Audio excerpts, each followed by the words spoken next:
All rise. No, I think it's this computer back there. Order 209 is now in session. Honorable Judge Sarah B. Walton. Thanks, Peter.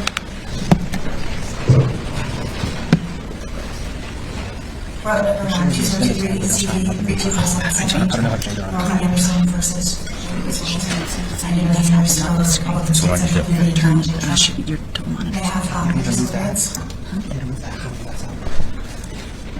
Good morning, Your Honor. Four petitioners, Sean Prinsley, Eric Olson, Jason Briggs, Mark Good morning, Your Honor. Jeff Blue on behalf of Intervenor Donald J. Trump. With me is Scott Gessler, Jacob Roth, and Justin North, and Joanna Bila. Good morning, Your Honor. Jane Raskin on behalf of the Republican State Senate Committee, and with me are Michael Rudo, David Volker, and Robert Kismel. But then I lose it. Okay. Your Honor, we're having a small technical problem. Oh, I'm sorry. Oh, yeah. Good morning, Your Honor. Michael Rudo, from the Attorney General's Office on behalf of the Law and Official Capacity of the Secretary of State. With me, Counsel Table is Deputy Secretary of State. Great, thank you. You have technical problems, Mr. Rudo? Yeah, I have multiple monitors that I use, and apparently the computer is trying to put my second monitor up there, so I need to turn off that, and I did it so long ago, I don't remember how I did it, so it's just going to take a few minutes. Okay.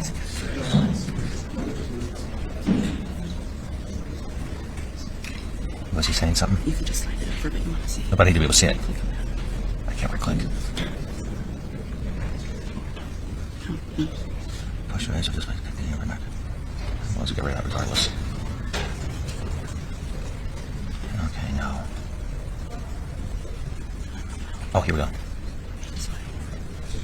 That didn't work. Where's my... No, I'm over there. Jesus Christ. Doesn't do anything. Let's see what that does. Thank you. All right. Oh, wait, I'm sorry, I have to get rid of this. And then I should probably maximize this, right? Oops. Minimized. Is that what I need to do? I think we're good, Your Honor. And before we start, Your Honor, I just want to give you... we have 3 witnesses today. We're going to start with Ms. Kremer, and then we have 4 witnesses today. I'm sorry. We have 4 witnesses today. Yeah, no, we have Ms. Kremer, and then we have Mr. Van Flein, and then we have Mr. Bjorklund, and then Congressman Buck. Okay. Today, we actually expect to be done fairly early in the early afternoon, 2 or 3 o'clock. Okay, and then is the Colorado Republican Party going to be calling any witnesses? Your Honor, we haven't made an absolute final decision, but I think it likely will not. Okay, And we have our expert tomorrow morning, Mr. Delhunty, and he'll be on first thing tomorrow. and will the plaintiffs have any, will the petitioners have any rebuttal, please? We're not sure yet at this point, Your Honor, but we are scheduling Mr. Keefe for 1 o'clock tomorrow afternoon or thereabouts. Okay. On that, it sounds like we're gonna have time. I think it might make sense if people wanted to do closings on Friday. If the parties want to. Why don't we maybe talk about that after the expert? Okay, we can talk. We previously talked about doing closings after the fact, or not at all? Yeah, we talked about doing them 10 days from now on Wednesday the 15th. Your Honor, if you remember, part of the reason for doing the closings then, though, was to give you your 48 hours. Yeah. And we're not doing our findings of fact and conclusions of law until next Wednesday, so you'd be way outside of that. I think the point of that was to give you that ability. Yeah, but at the same time, I thought that the general consensus was that the parties could waive the 48-hour requirement. So why don't we revisit that sometime later today, if that's no longer the party's position, then I think it would make sense to do the closing later. But there's a chance, I guess, And I'm not the one doing the closing, so that'll be Mr. Gessler engaging in that conversation. So. not trying to rush people, but just thinking if we have time reserved and people still have the view that we can waive the 48-hour requirement, that it might make everybody happier just to be done with me for the time. So anyway, it looks like, is it Kremer or Yeah, Kremer? Kremer. The intervener, Donald J. Trump, calls Amy Kremer. Okay. Mr. Kremer, can you hear us? Yes, ma'am, I can. Okay, will you raise your right hand, please? Ms. Kremer, do you swear under the penalty of perjury that the testimony you will give before this court will be the truth, the whole truth, and nothing but the truth? I do. Great, thank you. Thank you. Good morning, Ms. Kremer. How are you doing? Good morning, I'm good. How are you? Doing well, thank you. So could you please start with telling us a bit about your history in politics? Yes, I'm one of the founders of the Modern Day Tea Party back in 2009. I'd never been in politics before, been a former flight attendant, and I got engaged then, and we came together over Twitter and started the Modern Day Tea Party movement. Tea Party Patriots was actually founded in my kitchen, and I was with Tea Party Patriots for a while, and then I left to join Tea Party Express, and spent I guess I was there till 2014, 2015. And we just, it was, I mean, honestly, the Tea Party even started, you know, we were opposed to the government spending with Bush administration, and then Obama got elected. We were fighting Obamacare, we were going to take over healthcare, and we mobilized people across the country. And so after the Tea Party, you work with the Tea Party. What did you do next? Then in 2016, I started Women for Trump. I was one of the earliest supporters out there, doing press and rallying the troops for President Trump as grassroots activists, and we did that in 2016. And then after President Trump was elected, what happened? What did you do next? So then in 2019, I founded Women for America First, and that was to focus on policy and the legislative agenda and pushing the America First agenda. And who runs Women for America First? I do have a board. And who else is a part of it? Jennifer Halsey, and then Kyla Jane Kremer. And does Women for America First have any social media accounts? We do. And who runs those? There's a number of us that run. And different people have access to those, is that what you're saying? Yes. And did there come a time that you worked with an organization called Angel Families? Yes, it wasn't the organization, but in 2019, when President Trump wanted to declare an emergency and use the funds for a border wall, and the government was shut down, and everybody was talking about the effect on the government workers, they're going to run out of their health care paychecks and whatnot. And there are a number of angel families. An angel family is somebody that has lost a family member to illegal immigrant. So we gathered the angel families and went to Washington, D.C. to give President Trump some support. And we just want the border secure. And so, all right, I'm sorry, I didn't want to go that far into this. I just wanted to finish up with where you've been in politics leading up to the election of 2020. No, it's okay. All right, so let's move to the election of 2020. And can you tell us kind of what happened and how you started getting involved after the 2020 election? Yeah, so 2020 was a crazy year, as we all know, from COVID, and so nothing seemed normal. And then the night of the election, I mean, Trump was kind of big, and then you go to bed and wake up next morning, and it's totally flipped. And so it was obvious something was going on. These states stopped counting, and there were a number of states that stopped counting, and there was something going on, and people knew it across the country. And so we started, nobody was doing anything. The campaign wasn't doing anything, the RNC wasn't doing anything, I mean, there was nobody. And so I did what I do, and that's mobilize people and bring people together. And so I came together with a group of people, a coalition, and people started going to their state capitals and showing up and standing together and demanding election integrity. And at some point, did you decide that you needed to head to Washington, D.C.? Yes. Well, it was obvious that there was something going on, and so Washington, D.C., you know, you have to go to the state capitals. Not everybody can go to Washington, D.C., but a lot of people wanted to go to Washington, D.C. We could not get a permit for the Saturday after the election. We couldn't win that quick, and so we applied for a permit for Saturday, November 14th, so a week and a half later, and we had a rally that Saturday. And who was the organizing force behind that rally on November 14th? It was Women for America First. So your organization, right? Yes. And what was the plan for that rally? The plan it was pretty simple. Like I said, we were working with this coalition, and we wanted everybody involved and engaged. And so we were going to have a rally at Freedom Plaza, and then we were going to march to the Supreme Court and have a stage there where we had speakers there. And that would, at the end of that program, that was it. Hold on just a second, Ms. Kremer. Your Honor, do you want us to wait until we get have her picture up, or can we just continue? You know, I don't, My assumption she's got a bandwidth issue on her end, but I don't know. it's weird because Oh, she's up on everybody else? on my WebEx, I can see her, but this is reading, so I'm not sure why. Are you able to? I prefer to see her if possible.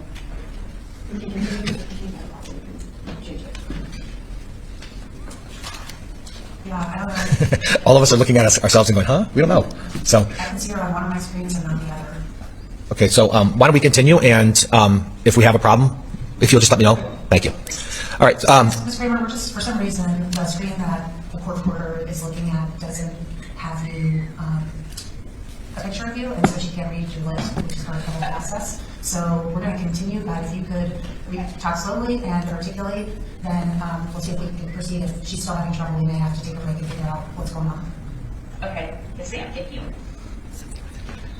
Oh, apparently there's a setting on my computer that tells you how technologically savvy I am, or not. Is there a way where you can make it so she is the primary? We can, Do you know how to do that? I don't. this is the best view we're able to get. Oh, okay. Yeah, is with the two of you locked in. You're stationary on WebEx. Okay. Yeah. So, Ms. Kremer, you dropped off again for some reason, so we'll see what happens. I can see y'all fine. But it's that the court report doesn't see you is what the issue is. But we'll work through this.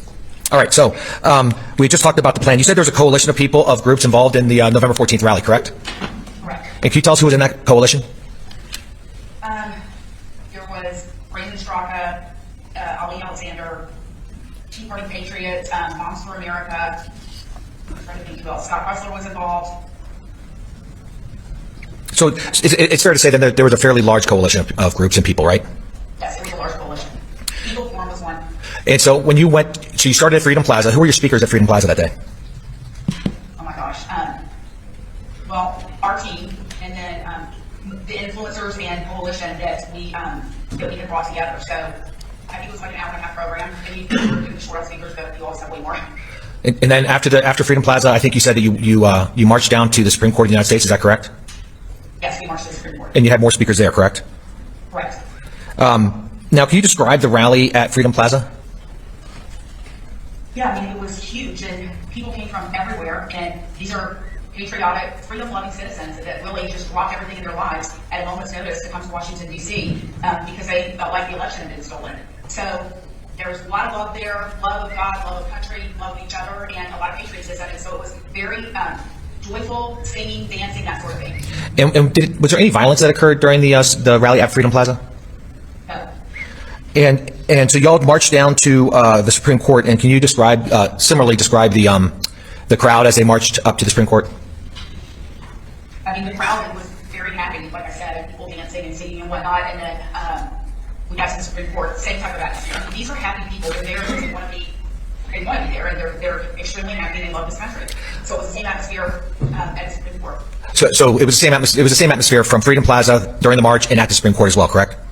I didn't march up there with the group. I went after the group, so I can't say what, but yes, when they got there, it was the same type of atmosphere. Great. I'm sorry, this is in mid-November. This is November 14th, Your Honor. And if we could play Exhibit 1025, please.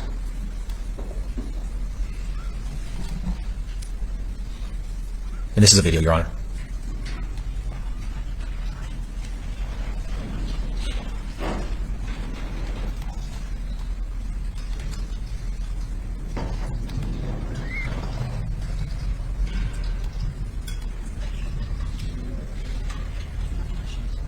We're having a volume issue, sir.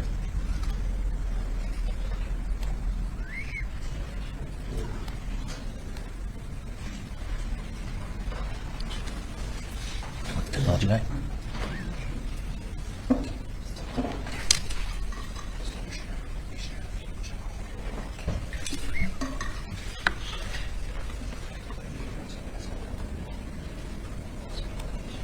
Ms. Kremer, we're having some technological difficulties again, so just hold with us.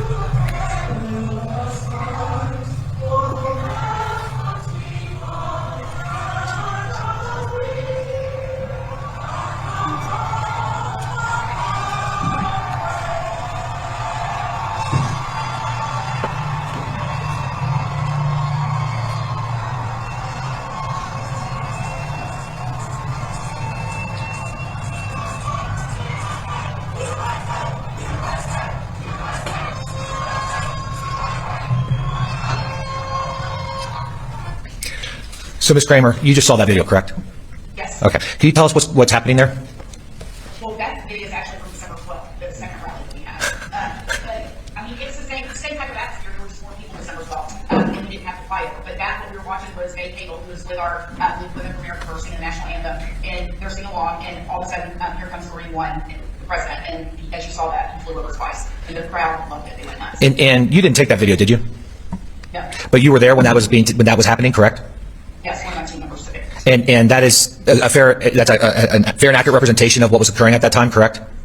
Yes. Your Honor, I'd like to move mission of Exhibit 1025. Any objection? Question is all excited, but we'll. 1025 just want to clear so that was on December 12th. Yeah, and we'll reference it back to it when we get to the December 12th rally, because we'll be talking about that in a few minutes. Okay. Now, Ms. Kremer, do you know a man named Vernon Jones? I do. And can you tell us who he is? Yes, he is a politician here in Georgia who was a Democrat and then left the party and became a Republican. He ran for governor here in the state of Georgia. He was in the state legislature before that. And did he speak at the rally at the Supreme Court on November 14th? Yes, he did. And was there anything specific that he said that you thought was relevant or notable? Your Honor, objection. We tried to get in other speeches from the lips that day on January 6th, including from Rudy Giuliani and John Eastman. The other side objected strenuously. That was far more relevant, I think, to what President Trump was doing, since he was referencing those two. So we'll object to any reference to other speeches. Sustained, unless we want to. Well, what we're asking to have put in the record would just go to the state of mind of the crowd and what was happening in the crowd. As would Rudy Giuliani and John Eastman. Yeah, I think you guys know what the state of mind of the crowd was without having her looking at Okay. what you just said, which is clearly hearsay and you objected and sustained your objections on whether people said it at the January 6th rally. Thank you, Your Honor. So, Ms. Kremer, did anything notable happen as the November 14th rally was wrapping up? Well, so we were at the Supreme Court, and as the speeches were going on, Congressman Louis Gohmert was there, and he kept bringing up new members of Congress, Lauren Boebert, I think Madison Cawthorn, and a few others, Hofgood. And it was November, and so the sun was starting to go down, and the Supreme Court police kept saying, "You need to wrap it up. You need to wrap it up." And he finally said, "We need to wrap this up because Antifa's over there at the church, and we're not going to be able to keep y'all separated. And you need to get out of here before dark." And so we wrapped it up because we wanted people to be safe. Your Honor, I would just write testimony about what she was told by an officer that is being offered for truth in the matter. Sustained. So, Ms. Kremer, was there a specific reason, without referencing anybody else, was there a specific reason you're trying to wrap it up before dark? Same objection, Your Honor. We'll see if you can answer without just saying what people told her. We wanted, this was our rally, our name was on the permit, and we wanted to know that people were safe. We didn't want to put our supporters in a dangerous situation, and we knew there were agitators, and so we wanted everybody to get out of there, and that was simply it, was to keep our supporters safe. And when you wrapped up, what happened? Did you go back to your hotel at that point? Yes. Go ahead. I was going to say, people dispersed, and, I guess went to the train station, hotel, buses, whatever. We went back to the hotel. And which hotel were you in? During the Willard. And did something happen back at the hotel that night? Okay, so I'm just kind of a little bit confused. So we're talking about November. We're still on November 14th. Sorry. Yes, fair enough, Your Honor. Your Honor, I object to the relevance of what happened back to the hotel on November 14th. It has nothing to do with Trump or litigation. I have no idea one way or the other, but I'm not going to testify. Thank you, Your Honor. So can you, Ms. Kremer, I'll repeat the question. Can you tell us what happened at the Willard Hotel that night? Yes, the Willard Hotel was attacked by Antifa and Black Lives Matter. They were throwing Molotov cocktails into the cafe restaurant that's there in the hotel. And then they shut down the hotel because then they started shooting fireworks in the building. So the Willard shut down and nobody could go in or out. And so it was that way for a number of hours, probably 3 or 4 hours. And are you aware of any violence perpetrated by any of the members, any of the people who attended the November 14th rally? No, I'm not. So after the November 14th rally, it's my understanding that you all did a bus tour, is that correct? Yes. And what was the name of that bus tour? March for Trump. And where did you go? We started out in South Florida, and we ended up in Washington, D.C. On December 12th for the next rally. We went to a number of the swing states. I can't remember the exact route. And who organized that? Women for America First, my team. And was the coalition that was involved in the November 14th rally, were they involved in the bus tour? So, no, they weren't. Some of them were and supported us and came to our events and whatnot, but that core group of Ali Alexander, he stopped working with him right after that very first rally. And why is that? He was not. I'm sorry. I'm sorry, I talked over you, I shouldn't do that. Please finish what you were saying. We stopped working with him right after that first rally, and he was, we cut off all communication because he was out online attacking us and whatnot. So we did. And over that time, did you hold rallies in various cities during that tour? Yes, we did. As I said, we went through a number of states and we held rallies in those states. And can you describe the crowds at those rallies? It was, it was the same type of atmosphere like we just saw on the Freedom Plaza rally. The people come here, they're happy, they want to be part of this, and they love their country, and they love President Trump, and they really believe that the election was stolen, so they wanted to have their voice heard. And are you aware of any violence by any members, any people who came to your rallies as supporters during the bus tour? There was nothing perpetrated by our supporters, but there were And can you give us a few examples of those? Yes, so, Your Honor, based on standing objection to the relevance of attacks on them by other organizations. Your Honor, this is going to be relevant to kind of how, first of all, it's relevant to the crowds and what the expectation is of the people attending the rallies. So that's very relevant. And to the security, any security concerns were not about the people who are attending the rallies, but about the other people who are the counter protesters. Okay. I'm not sure it would be relevant to any of that, but if that were true with regard to the January 6th rally, I might see relevance, but the rallies predating January 6th. Right. This- The question is that it's a precursor to what happened on January 6th, and that, I don't know, maybe that's why people brought weapons, so that they could defend themselves, and we'll find out, but I'm gonna let the interveners put their case on. So you have a standing objection, and I'm gonna let them put their case on, so it's overruled. And I will stop stating it. All right, so Ms. Kremer, continue, please. I'm sorry, I forgot what we were. You had talked about various attacks on the on the supporters who were coming to your rallies, and you were talking about what those were. Yeah, so we did a rally in Nashville, one of the suburbs outside of Nashville, and we had 4 security guys with us, and they would stand, they would do what they need to do. And so there was a guy standing like in the back of the crowd, and one of our security guys noticed he had Molotov cocktail. So our security detail, I guess, tackled him, got the Molotov cocktail away from him, and they arrested him. The police arrested him. So he was going to throw that into the crowd.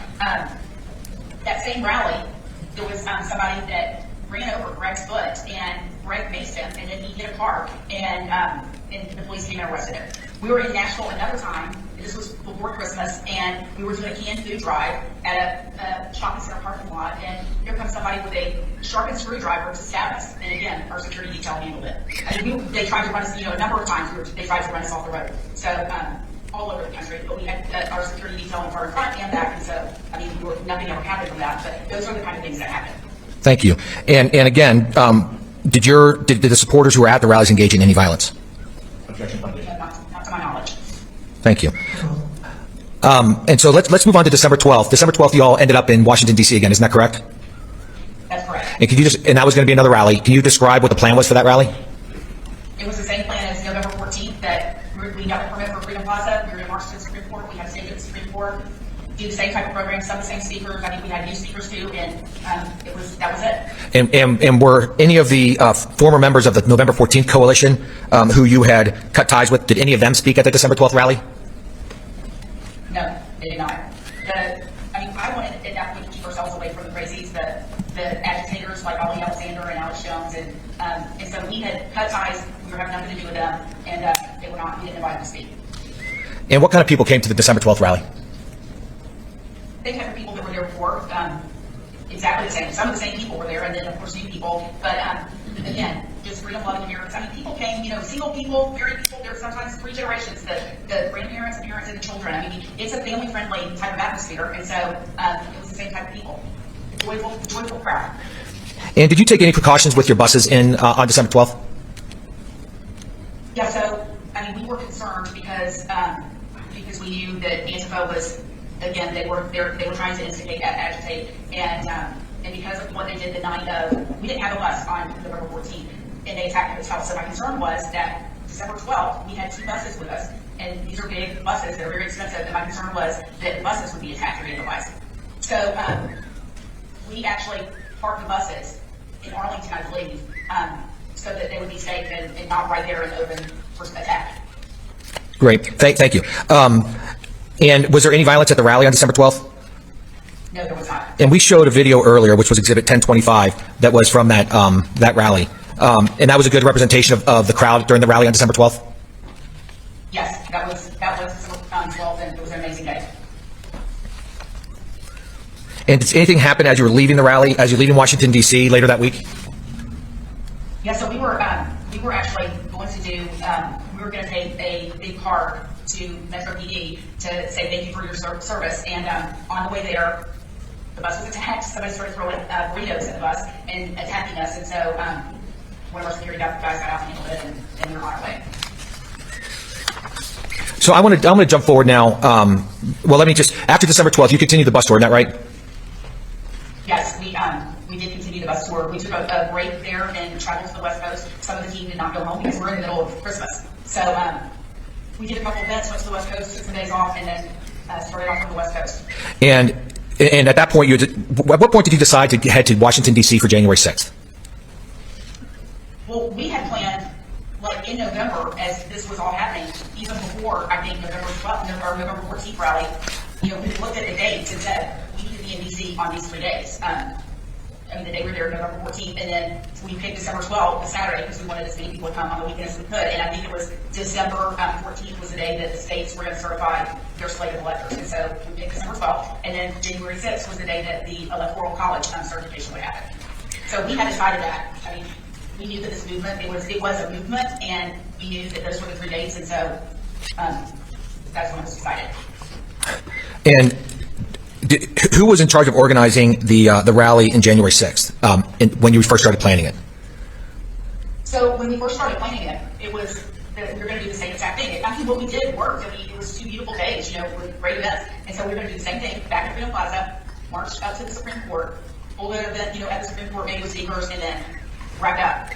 And so, I'm sorry, but when you first started planning it, was President Trump expected to speak? No.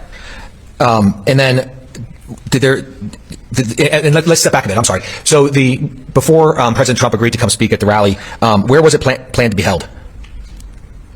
Originally, it was going to be at Freedom Plaza, just like the other 2. And then at some point, there came a time where President Trump agreed to speak. Isn't that correct? Yes, Trump's campaign reached out and said, would you mind moving your January 6th rally to the ellipse and possibly having the president speak? Well, of course, I mean, absolutely. But it was a security thing, and I mean, I was common sense. I mean, at Freedom Plaza, there was no way the Secret Service was going to let him up there. There were open buildings and whatnot all around. But I think we moved it to the ellipse because they could control that environment and he was safer there. So we just applied for the permit for the ellipse. And how did the organization or the planning for the speech change when after President Trump agreed to speak? So before I committed to doing it, I went to my team and said, okay, we have an opportunity. They want to move to the ellipse, and it's possible that President Trump is going to come speak. But I want everybody to weigh in on it, because if you do something with the White House, we're probably, they're going to take control and whatnot, and Secret Service. And I just need to know my team's on board. And they were like, absolutely, why would we not? And so what happened was, logistically, it was different because we had a much bigger stage. The National Park Service required flooring, and, then the Secret Service, I guess, the magma, I can't even say it. Metal detectors? Yeah, metal detectors. So logistically, it was different, but and so what we did was when Caroline Wren had come to Justin Capper rally, when the Trump campaign actually came to me first, and asked me to talk to Caroline about Caroline, and I said we would, and we agreed to do this, we did the permits, and then all of a sudden Caroline's trying to take over our event and put these wacko speakers up there that we had already cut out, Ollie Alexander's and Alex Jones of the world, and so it was a power struggle, and Caroline thought it was her event. I mean, she tried to hijack our event. At the end of the day, that's what it was. And let me just stop you and direct you a little bit more. And if you could just try to speak a little bit slower, that would be great, since the reporter can't see you. Sorry. And Ms. Court Reporter, are we doing okay? Okay. So was Ms. Pearson testified earlier, so we don't need much details, but could you tell us how this dispute was resolved with Caroline Wren? Right, so when Caroline stepped into a hornet's nest, she had no idea what she was getting into with all these different people, and it was a mess of people arguing, and so Katrina was brought in to smooth everything out and try to get everybody on the same page, and so go ahead. And so at some point it's your understanding that she went to the White House to resolve the speaker issue, correct? Right, so we said, Alex and Ollie are not speaking, and she's insisting, yes they are, and so what we did is Katrina combined, because they had one list and we had one list, and Katrina combined the list, and she went and met with the president with the list. Thank you. And when you're talking about Katrina, you're meaning Katrina Pearson, right? Yes, Katrina Pearson. And what happened, we don't need to go into too much detail, but what is your understanding of what happened at the White House with regard to the list? Okay. So did you go to the speech let's talk about the speech on the rally on January 6th. Were you there? Yes, I was. Hey, could you describe what it was like? It was cold as hell, number one. And it was the same type of atmosphere. People had come from all over the country, and they were concerned because they believed the election had been stolen. And I mean, same type of thing. It was very, very uplifting, patriotic, and just full of love. I mean, happy people dancing and just waiting to see their president. And what kind of people were there? Were there, individuals, families? What kind of people were at this event? I mean, I would say, all, many types of people. We had elderly people there, we had blue-collar workers there, we had professionals there were donors there. It was just a wide variety of people that were there. And were you there for President Trump's speech? Yes. And can you describe the reaction of the crowd while he was speaking?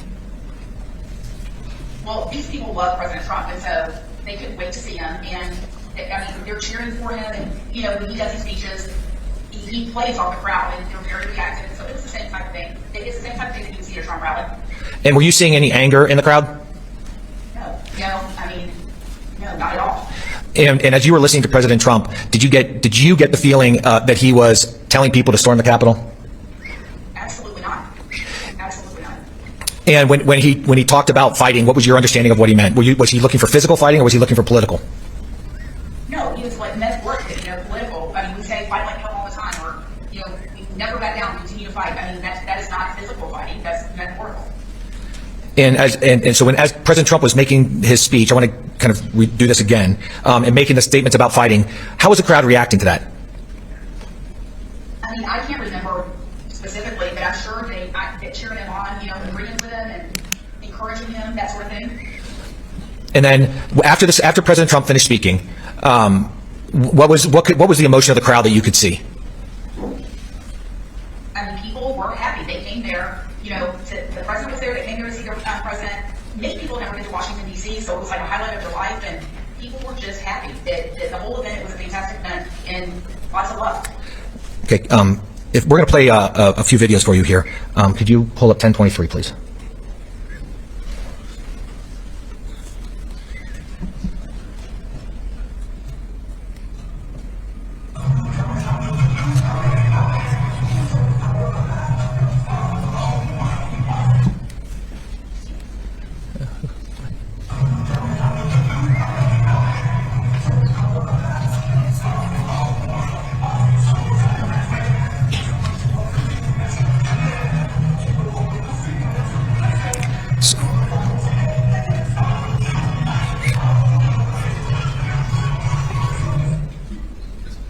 So, Ms. Pearson, have you seen that video before? Ms. Kremer. I'm sorry, Ms. Kremer. I apologize. Have you seen that video before? I have seen that video. And do you know who took that video? One of my colleagues. And were you there? Did you see that scene with the YMCA playing? I wasn't right there with the video when they took that video, but yes, I was there at the ellipse. That was after it was over and people were leaving. And was that an accurate representation of the mood of the crowd as they were leaving? Yes, absolutely. Very happy. I move to admit Exhibit 1023. Okay. 1023 is something like that. I think we've lost. Oh, she's back. So we do 1022 now.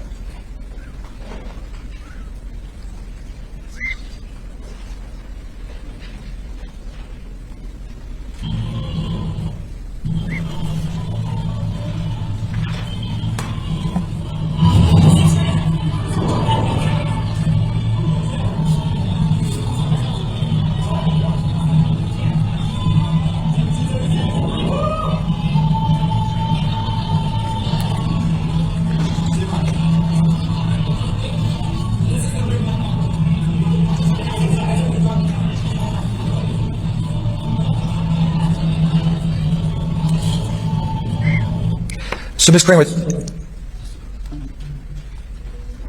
we had to turn the volume off on one of the computers so that we didn't get the echo. That's another video of the people leaving the rally on January 6th. Isn't that correct? I didn't see another video. It didn't come up on my screen. I'm sorry. All right. I saw it though, and I will teach judicial notice that was a video. So we don't want to play it again? If you play it again, that'd be great. So you can see it. You want to see it? All right. Okay, so I'm just wondering, and I don't think that's to be technical, but it seems like it works better when Joanne's computer than yours. Is that okay just to have? It actually is on her computer, and it's being cast into the WebEx from her computer. Here's what I think is happening is I think the internet connection on Mr. Blue's computer is not coming in as great. That's why Ms. Kremer can't be seen. She can be seen on mine. So a little bit of tech trickery to show mine, but then she might not be able to see the video with sharing screen and stuff. So we might have a little tech witchery. Mr. Blue's computer out of the equation? We probably could. We would not have him on camera. Okay, that's okay. Is that maybe Mr. Huxley left, the attorneys was in camera, and then I have seems like Mr. Blue's computer station. I'm just wondering if you can short circuit that. It could be. The one thing we may have a problem with is sharing the video so the witness can see the video or the exhibit if we're just working off of mine. So I can try and I'll work that out as we're going through it, but I will try and figure that out. And would it help at all to take? You know what, Your Honor, let's do this, sorry. Won't enter that exhibit. We have the other video that you saw. We don't need this video. They're basically the same. So, And I was just looking for. yeah, well, I don't have any more exhibits, so this solves the problem by dropping that exhibit. What was that exhibit number? 1022.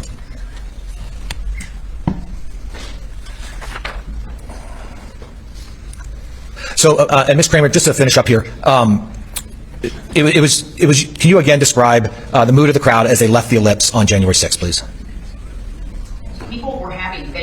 I mean, it was a fantastic event. They got to hear the president, and they loved him, and so it was just a happy, joyful occasion, and you could see it on people's faces. Great. Thank you very much. I have no more questions, Your Honor. So, Cross-examination? before we start, do I take this out of here now, or do I leave it here? Leave it there. Okay. Oh, leave it open because you need the video. Got it.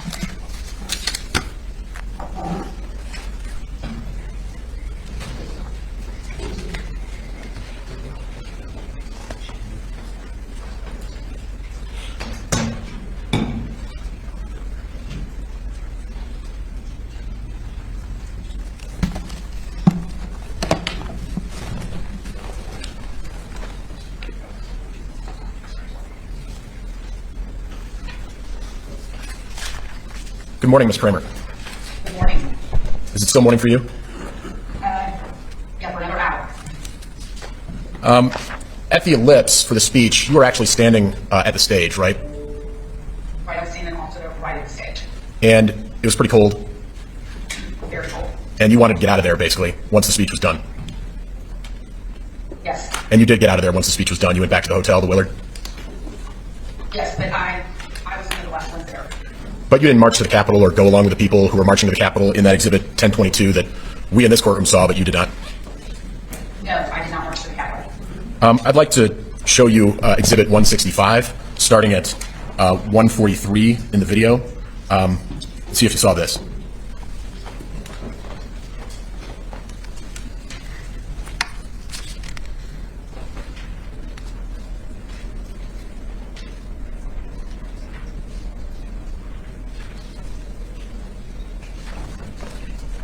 Anyone you want, I think right here, we're going to walk down to the Capitol.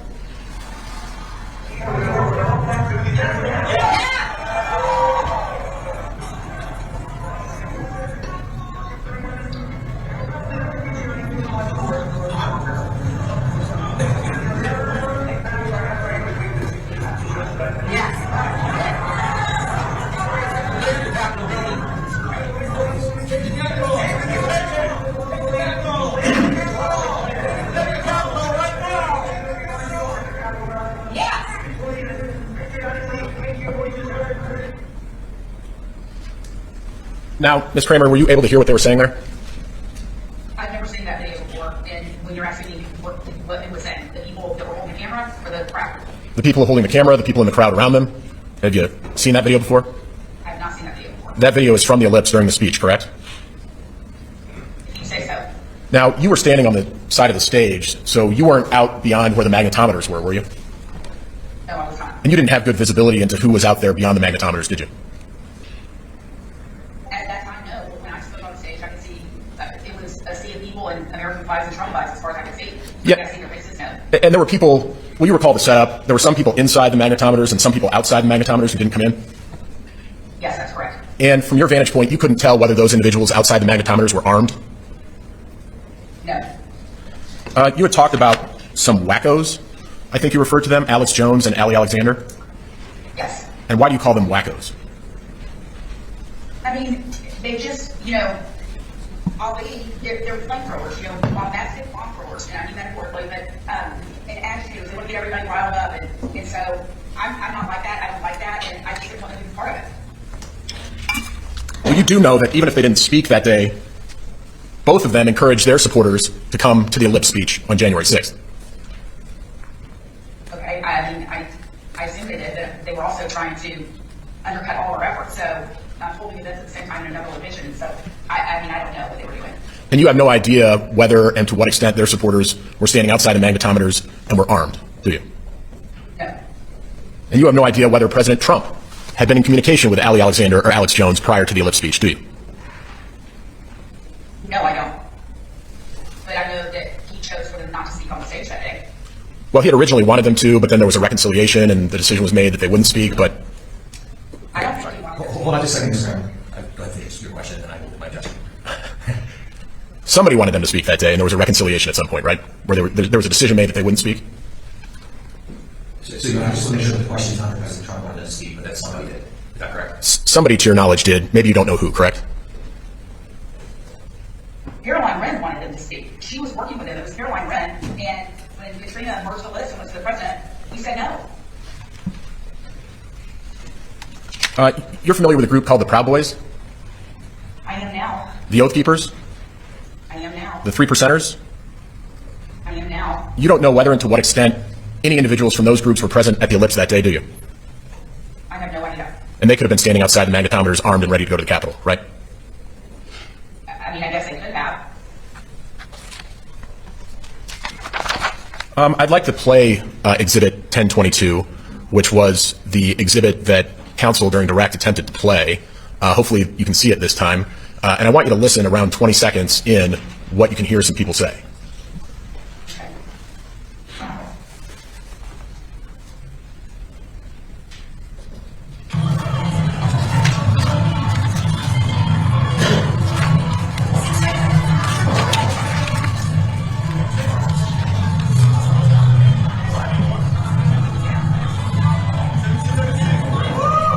So you can stop the video. Did you hear the person yell 1776 and then whoop?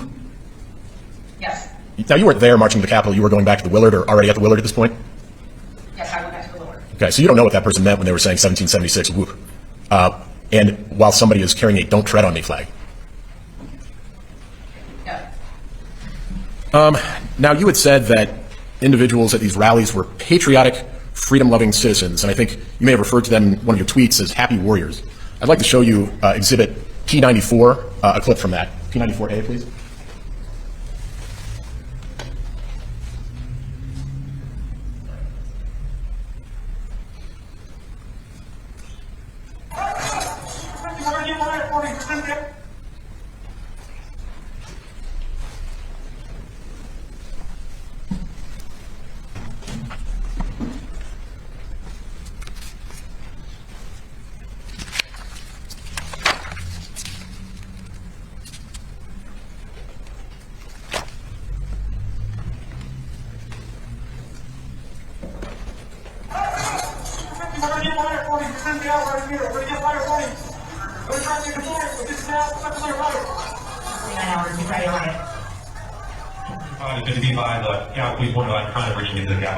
You can stop it.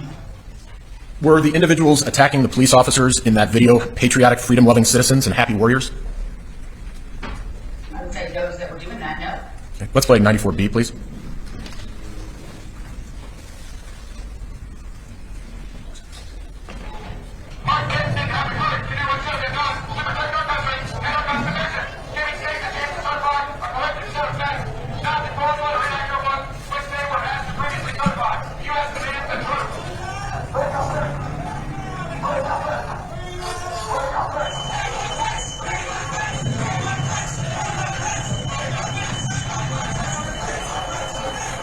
You can stop it.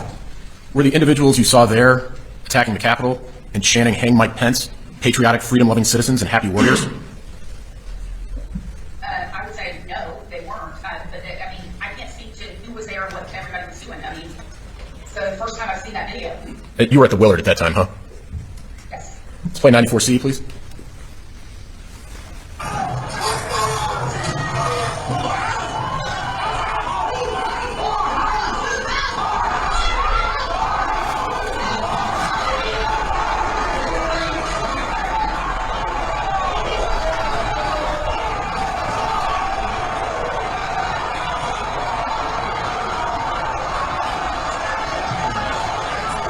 You can stop it.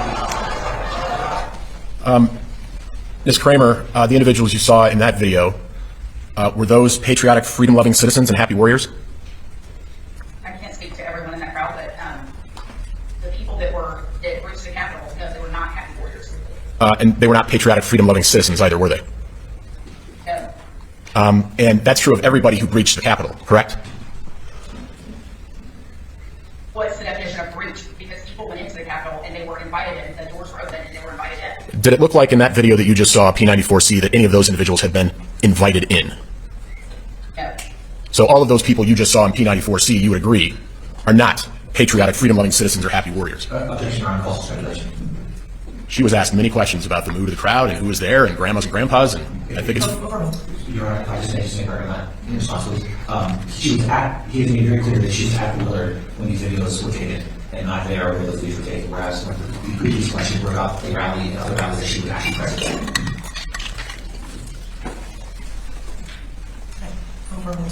She can answer, she's not going to answer, then she won't. So you were back at the Willard, you were watching this on TV, not these videos in particular, but you were watching on TV what was happening at the Capitol, weren't you? I mean, we had the TVs on and they started covering it on the news. And I mean, I wasn't sitting there glued to the TV because we didn't know what all was going on and how bad it was. And then when they started reporting on that, yes, we were watching. And you were pretty much glued to the TV once they started reporting on it, right? I mean, I was sitting in a room with TV, but there were people coming in and out. I mean, our entire team were there. You know, we ordered food. So I wouldn't say I was glued to the TV, no. But to be honest, you were aghast at what you saw happening at the Capitol, weren't you? Yes, I was. It was an awful, awful attack on the seat of our democracy. Yes. And you saw in that last set of videos that at 2:24, President Trump sent out a tweet referring to Mike Pence. Did you see that in the video? Yes. And you heard the individual who you've acknowledged is not a patriotic, freedom-loving citizen reading that tweet over a bullhorn to the crowd? Well, I didn't see him speaking through a bullhorn. I mean, I don't know if it was added to it. I wasn't there. I didn't see it. But somebody was saying that. And the individual over the bullhorn, at least from what it looked like on the video, if it wasn't doctored, was reading off President Trump's tweet about Vice President Pence. Objection, false speculation. Sustained. And because you were at the Willard, you had absolutely no idea how the crowd reacted to hearing or reading President Trump's 2:24 p.m. tweet about Vice President Pence. No, I mean, I wasn't there, so I couldn't speak to that. You have to agree that if somebody sent a tweet like that as President of the United States at 2:24 p.m., knowing that the Capitol was under attack, that's a despicable thing to do. Objection, Your Honor. Argumentative. They went into President Trump's intent. Overruled. I can't speak to what the president did. But you would agree that it's a despicable thing to do to send out a tweet like that if you know the Capitol is under attack and Vice President Pence is in the Capitol building. Can I see the tweet again, please?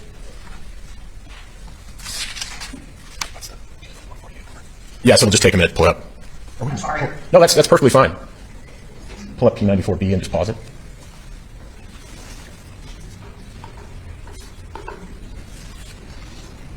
Excuse me, Your Honor, she has to see the tweet. Yeah, 94B has the tweet on it. Oh, okay. I thought you were just No. So there's the tweet, Ms. Kremer. Okay. And you agree that if you knew the Capitol was under attack at 2:24 p.m. as the commander-in-chief, and you also knew that Vice President Pence was in the Capitol, that this is a despicable tweet to send out? Well, I don't know when the president learned about what was going on at the Capitol, number one, and I don't know if he knew that Pence was there or not. He was stating what he believed. I mean, those were his beliefs. Those were his beliefs, and he stated it. You may not like it, but that's what he put out. Now, you personally, we've already said this, believe that the attack on the Capitol that day was a horrifying event, right? Yes. And if you could pull up P267, please.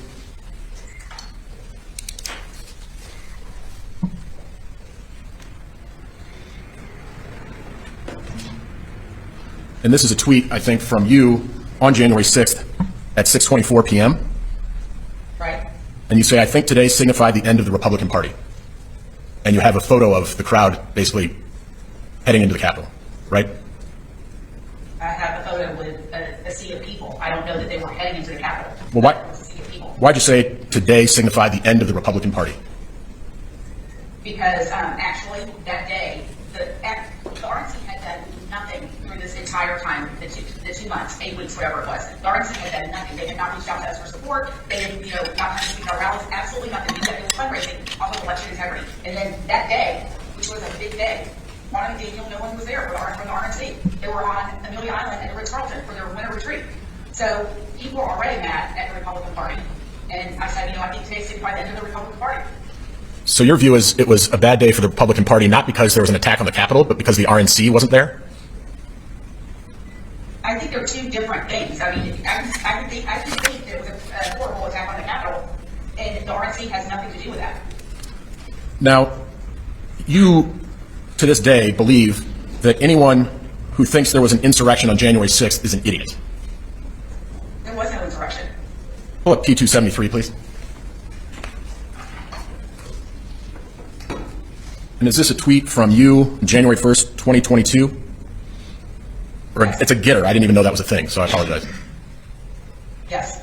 And you say there was no insurrection on January 6th, and if you think there was, you're an idiot? The quote, it's a getter. I didn't even know that was a thing, so I apologize. Yes. And you by the deep state to distract from the coup that happened on November 4th, 2020. Did you write that? I did write that. So your view is there was no insurrection on January 6th, but there was a coup on November 4th, 2020 because President Trump was not elected president. There was no insurrection on January 6th. There was a riot on January 6th. There was no insurrection. You weren't there? Excuse me? You were not at the Capitol that day? No. What about the coup on November 4th, 2020? What are you talking about there? I was talking about, metaphorically, they stole an election, so metaphorically they were taking out sitting president. Who stole the election exactly? We don't know who stole the election. I mean, it happened in a number of states, and we don't know. Shadowy figures? I can't speak to that. We don't know. Do you know how they stole the election? There were a number of things that happened with the election that were inconsistent, officials breaking laws, and it would be, different states have different laws, different things happen in different states, so we'd have to speak specifically to that state, and I'm not an expert on these state laws. Excuse me, Your Honor. Sorry, I'll say. After Jeff, we're getting maybe on the direct examination now. This is bias. This goes to credibility. Absolutely. You can continue. You're not an expert on state laws, but courts are, right? I would hope so. Pull up finding 164 in Plaintiff's Exhibit 78 on page 78.51.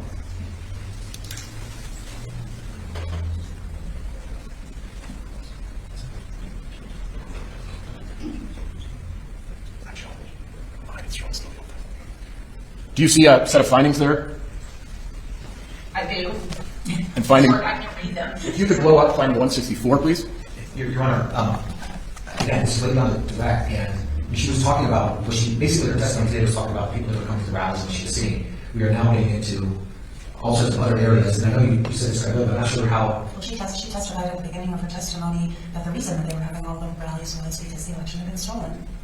So it's not actually beyond the scope of the direct. Plus, I gave you free rein to ask her about anything you wanted, and he can probe into that, both for bias and to show prejudice and credibility. Thank you, Your Honor. Your Honor, so I'm going to march over to this table to ask this question because for some reason it's not showing up on my screen. You see finding 164, and this is from the January 6th committee. It's on the report.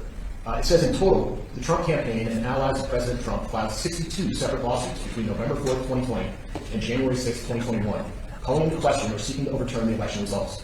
Out of 62 cases, only one case resulted in a victory for President Trump or his allies, which affected relatively few votes, did not vindicate any underlying claims of fraud, and would not have changed the outcome in Pennsylvania. 30 of the cases were dismissed by a judge after hearing on the merits. In every state in which claims were brought, one or more judges specifically explained, as part of their dismissal orders, that they had evaluated the plaintiff's allegations or supposed proof of widespread election fraud or other irregularities and found the claims to be entirely unconvincing. You have no basis for disputing that finding, do you, ma'am? I'm not a lawyer. I don't live on TV. But I will say that a number of cases were thrown out on technicalities, and they never got to the evidence part of the hearing. Or they weren't heard. Here in Georgia, there was a lawsuit filed, and when it was finally put on the calendar, it was too late, so it was irrelevant. How many of the 62 cases referred to in finding 164 were thrown out on technicalities? I don't know. And you do understand that all of these 62 cases had been decided prior to January 6th? If you say so.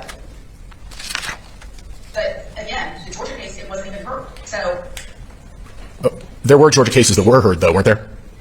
Excuse me? There were cases in Georgia that were heard, weren't there?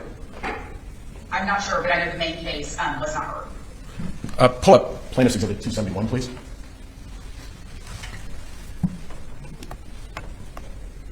And you see this is a tweet that you sent out just last week? Yes. In fact, I think it would have been Saturday, so less than a week ago, right? Yeah, it was right after Pence dropped out of the presidential race. And you say, question on Pence. Do you think he was in on the coup to remove President Trump? You wrote that, right? I did write that. You can't possibly believe that's true. I don't think Pence was ever on Team Trump. You can go back to 2018, and I was in the media raising hell because Vice President, all this Russia collusion story was going on, and he wasn't defending the president. He was part of the campaign, and he wasn't defending it. And I was on CNN saying, "Where the hell was Vice President?" So I don't know what Pence was doing. I have no idea. But on January 6th, we didn't want to overturn an election or overthrow the government. All we wanted was for the evidence to be laid out and heard when they contested. And what we were asking for Mike Pence to do was to delay for 10 days so that the states can get their stuff together and then have the certification. Just a delay. And he chose not to do that. Well, do you know whether he in fact had constitutional authority to do such a thing? I believe he did. If you could, please pull up That's why I think. Plaintiff's 252. Sorry, Ms. Kremer, were you finished with your answer? And I apologize if you were not. No, go ahead. Okay. This is Plaintiff's 252. This is a tweet from you retweeting something from President Trump on January 5th, 2021. And the Donald J. Trump tweet says, the Vice President has the power to reject fraudulently chosen electors. And then you retweet, just do the right thing, @VP. Right. Your basis for believing that President or Vice President Pence had the power to reject fraudulently chosen electors was because Donald Trump told you that. Objection. This states the exhibit. She can answer it. Overruled. We just wanted Pence, what we were asking for is to delay it for 10 days to give the states the time to get the stuff together and then at the certification, lay all the evidence out there. If the evidence was there and it couldn't, be certified, then you proceed from there. No, I understand that's what you're saying, ma'am. I'm asking about why you had the belief that that was within Vice President Pence's authority to do that. And I'm pointing you to this tweet, Plaintiff's 252, and you have Donald J. Trump on January 5th, 2021, saying the Vice President has the power to reject fraudulently chosen electors, and then you retweet that, correct? I did retweet that, yes. And you're not a lawyer. The reason you believe that Vice President Pence had the ability to reject fraudulently chosen electors was because President Trump told you that. No, President Trump didn't tell me that, and I don't have the U.S. Constitution in front of me, but I believe that he had the authority to delay the electoral, to delay the certification. You did your own constitutional analysis? I didn't do my own constitutional analysis, but I read and discussed a number of things with people, and that is why, in the dark of night, with a big omnibus bill, they changed the law so that this wouldn't happen again. They changed the law to make clear that the Vice President did not have the ability to do what you're suggesting. So you're saying that he didn't have the ability to delay for 10 days? Let's move on. When you heard the next day or after that attackers at the Capitol were chanting, "Hang Mike Pence," did you regret having sent the tweet that is Plaintiff's 252? No. Now, you said that, I think in your interview before the January 6th committee, that you didn't like, personally at least, to use language like freedom or death, that type of kind of inflammatory language that you attributed to people like Ali Alexander. Did I say that? Do you remember testifying about that? Can you show me where I testified on that?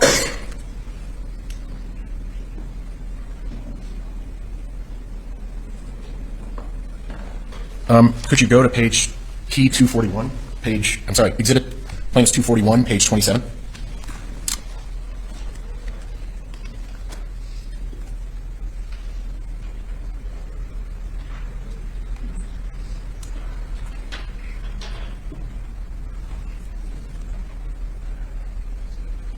So this is a bit of a long, if you could go starting at line 12. And we don't have to read it out loud. I'll let you read that. And just let me know when you're done with that, line 12 to 25. Okay, hold on. It's running off my...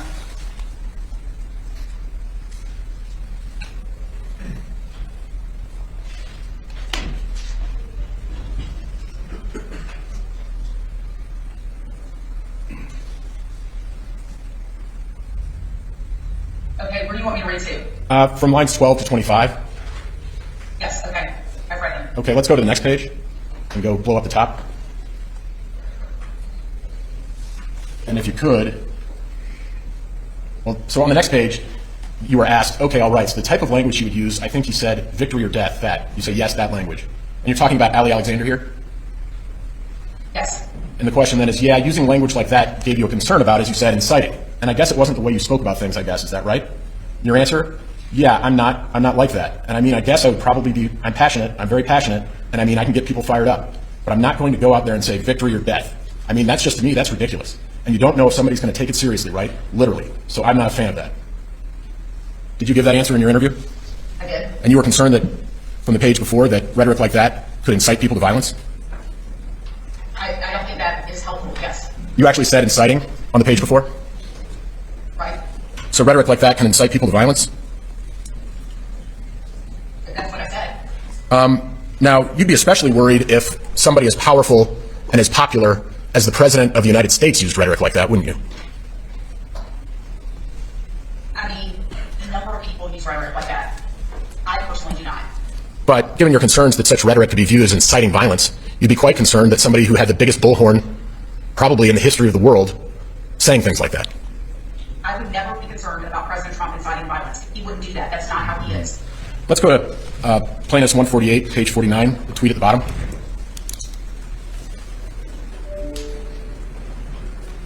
And you see there on December 26, 2020, if a Democrat presidential candidate had an election rigged and stolen, with proof of such acts as a level never seen before, the Democrat senators would consider it an act of war and fight to the death. You see that? I do. That's the type of rhetoric that would concern you could incite violence. I mean, he was using that metaphorically there, fight to the death, just like we're going to fight for freedom or whatever. I don't think he was inciting violence there. Well, he didn't say freedom, he said death. Right, and I'm saying, he was saying metaphorically. But look, there are going to be many things that the President of the United States has said that I didn't agree with. So I'm not going to agree with everything he says, but I do not think he would ever incite violence or get his people to do that. That's just not him. That's not the way he is. Well, you're not inside his mind, ma'am, are you? I'm not inside his mind, but I know him. And you've not been a part of every conversation that he's been a part of? No. Now, put aside President Trump, you do know that in the lead up to January 6th, some organizers of the January 6th rally were using language like victory or death, the very language you said you wouldn't use. Can you show me that? Yeah, let's look at Plaintiff's 254, please. And you see that is a tweet from Women for America First from January 2nd, 2021. And it's retweeting news about Senator Cruz circulating a letter calling for the rejection of Electoral College results until a 10-day emergency audit can be conducted to examine unprecedented allegations of voter fraud. Do you see that? Yes. Read what your organization said as it retweeted. It says victory or death, William Barrett Travis at Ted Cruz. No further question. Can you read it? Yes, Your Honor.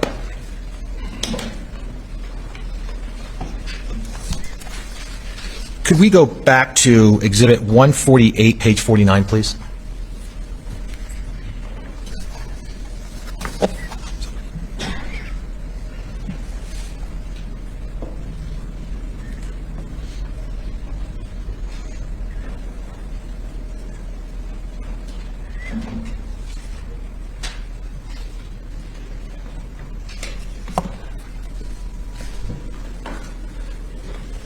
I'm not sure who's pulling it up for us, but somebody is. And could you blow up the bottom one, please, so we can read it better?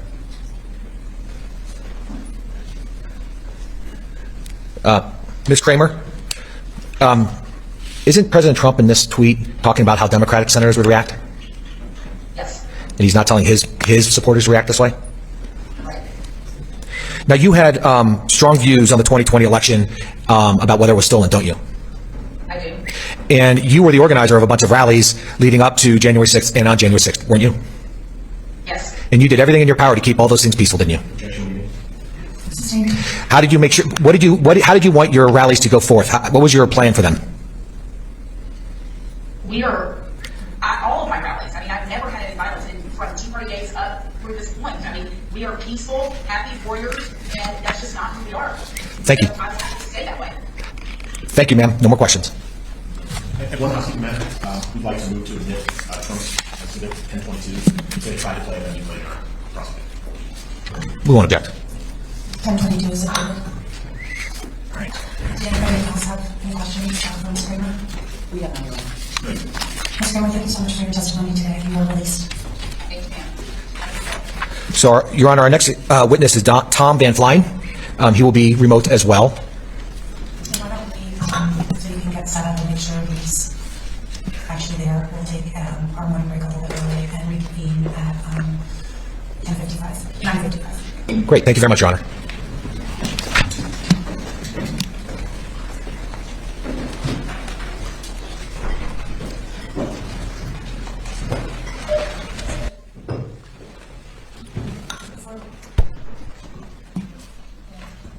Before we proceed, it's my understanding that there continues to be streaming of these proceedings by individuals or entities who have not received permission from the court.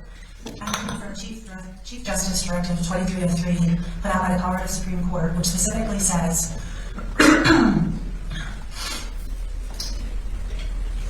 that unless a court grants express permission, or unless otherwise covered by this directive, no proceeding may be published, live streamed, or recorded other than for the official court record. I have given express permission to every single entity who made a timely request, and that was an actual media entity. So to the extent that those who are watching are doing so in violation of this court order, I again reiterate that it is prohibited under Colorado law. I was surprised to hear that again. I thought it would have been taken care of. Yeah, well, Yeah, go figure. Apparently, I'm no longer connected to the WebEx. Do you see me in the room? Let me try again. I apologize, Your Honor. It just popped up as you started speaking that. are you using just the guest Wi-Fi? I am. That is ill-advised to do that. So you I'm just wondering, since the districts don't seem to have any problem with this, whether is it possible for them to? I have one exhibit that I'm going to offer. It's one video, 1082. Would you be able? Do you have that ready to go, or? I have. Well, I'm sorry, Your Honor. The problem isn't them. It's my computer for some reason. Apparently, my internet's in the computer is causing trouble. And we're currently running off of my computer, so I think so far we've been okay there. Okay, so Can I just shut this down and just?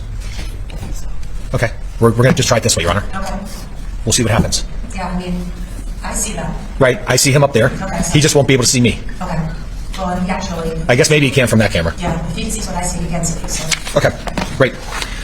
I don't. Who's the witness? Mr. Van Flein. Mr. Van Flein, can you hear me? I can hear you, Your Honor. Okay, and we can hear you as well. Just make sure to speak up, okay? Can you raise your right hand? Do you swear to the penalty of perjury that the testimony you will provide to this court shall be the truth, the whole truth, and nothing but the truth? I do. Great.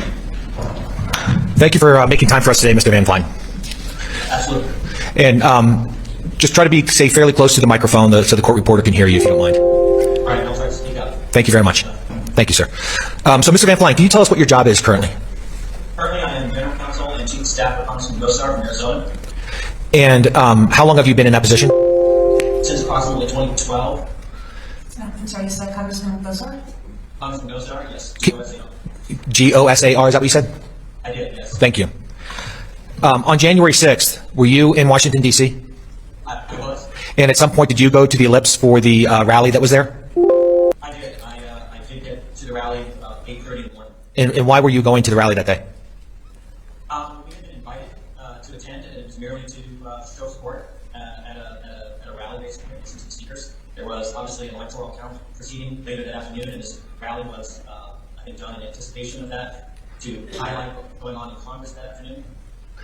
And I'm sorry, Mr. Van Flein, you said we had been invited. Did you attend with somebody else that you were referring to? I did. I went with Congressman Gosar, and my wife was there. And had the rally started when you arrived? No, we got there prior to, as people were setting up. We were backstage for a while as the guests and speakers were showing up, and they were doing pre-rally setup still and getting ready. I don't think it started until a little bit after 9, and we were there by 8:30. And how late did you stay? Stayed there until approximately 10:40, I would say. And so did you see President Trump speak? No, I saw most of the speakers up until him. Might have maybe missed one prior to that. And can you describe the rally for us in terms of what the crowd looked like to you? To me, the crowd looked like a typical middle-aged, bringing full that day. And but people were in a good mood. People were singing. People were listening to music. They were broadcasting music with loudspeakers. It was pretty festive. Thank you. And did you take any videos that day? I did. And did you take a video of Vernon Jones speaking? I believe I did. Yes. Okay. Could we play Exhibit 1082? Yes, Your Honor. This is relevant for the standards of previous hearings with respect to other speakers in Israel. Your Honor, we're not presenting the video to show Vernon Jones is speaking, where it actually shows the crowd as he's speaking, and the point is to see the crowd. Stand objection, Your Honor. Well, I'm gonna let it, but, you know, I just maybe disagree, Eastman, Giuliani. Well, like I said, this is not about showing the speaker. I've overruled the objection. Sorry, is it going to be you or is it me? Okay, it's going to be you. Okay. Just a minute here, Mr. Van Flein. We're working through technology to get the video up. All right.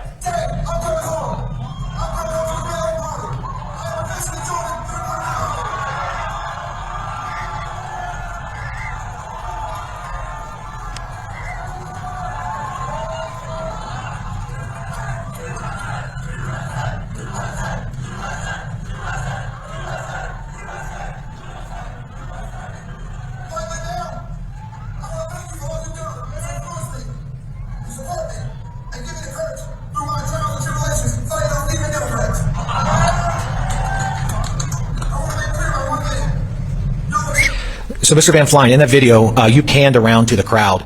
Was that a good was what the crowd looked like in that video a good representation of what you saw when you were there that day? It is a perfect representation of what I saw.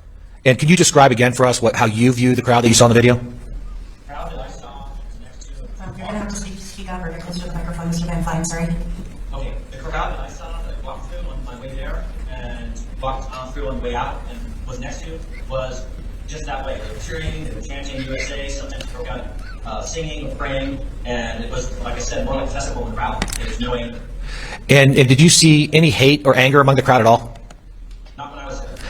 And at any point, and you said you left the rally around 10:45, is that correct? Did I get the time right? Yeah, give or take. That's pretty accurate. And then you walked back to the Capitol, is that correct? We actually got a ride back. We walked to where the Department of Interior building was, and then got a ride to the Rayburn building, actually, not the Capitol. And did you see anything notable on the way back to the Capitol? On the way back, no.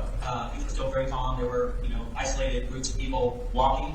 I think some going still in the direction of the rally to attend the rally, and some going the opposite direction. But on the streets, at that moment, there was nothing. And did you see anybody with BLM shirts at any time during that morning? I did. Later on in the morning, I walked over to Capitol Hill Starbucks and walking back. I was on the south side of Independence Avenue, and on the north side, there were a couple gentlemen wearing BLM T-shirts, or shirts rather, maybe not T-shirts, but BLM shirts, and they seemed activated and loud. And were they kicking signs or anything along those lines? They did indeed, and they were chanting loudly and just seemed visibly agitated. And they were, by the time I saw them, we were approximately by the Jefferson Library of Congress, which is right across the street from the Capitol. Thank you. Your Honor, I have no more questions for this witness, but we would like to move admission of 1082. Any objection? Let's take you to the speech. The video we just saw, yeah. On the understanding that this would allow the other speeches from the January 6th rally, if this speech comes in negotiation. Well, I'm not gonna rule on that, but I will offer I will admit 1082, not for the truth of what's being said, but for the reaction of the crowd. Thank you, Your Honor.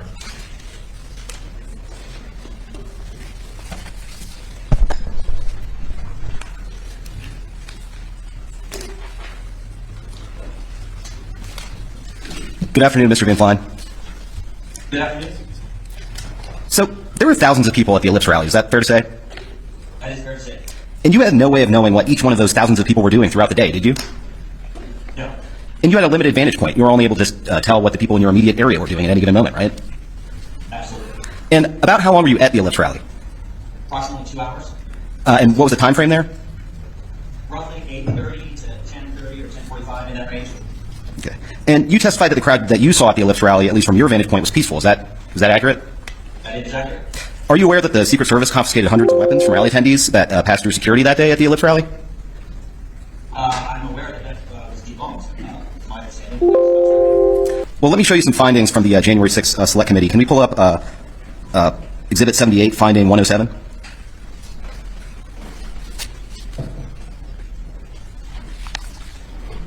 Yep.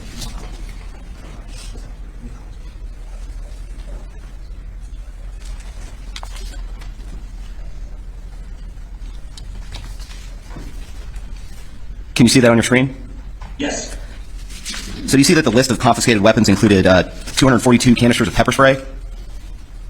I see that. Do you see that it includes 269 knives or blades? I see that as well. 18 brass knuckles? I see that. 18 tasers? I see that. 30 batons or blunt instruments? Yes. 17 miscellaneous items including scissors, needles, or screwdrivers? Do you see that? I do. And were you also aware that or are you aware that the Secret Service observed members of the crowd wearing tactical gear, such as ballistic helmets, body armor, military-grade backpacks?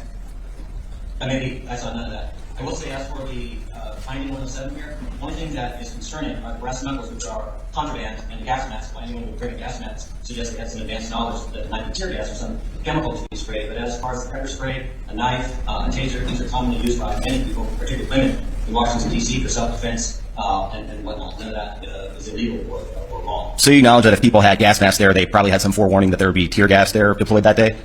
Yeah, I would find that concerning. I found it concerning that members of Congress were not warned of these findings. Apparently, this was known as much as a day or two in advance. And I don't think it would add Congressman go to a rally if we knew there was potentially violence. Now, Mr. Van Flein, you said you didn't see President Trump speak that day, did you? Not a lot. I caught some of it in my office. I had to go to the office for preparing for the objections under the Electoral Count Act of 1887, and so we still had some more to do for that, which is why we had to go back to the office. The electoral counting is done alphabetically by state.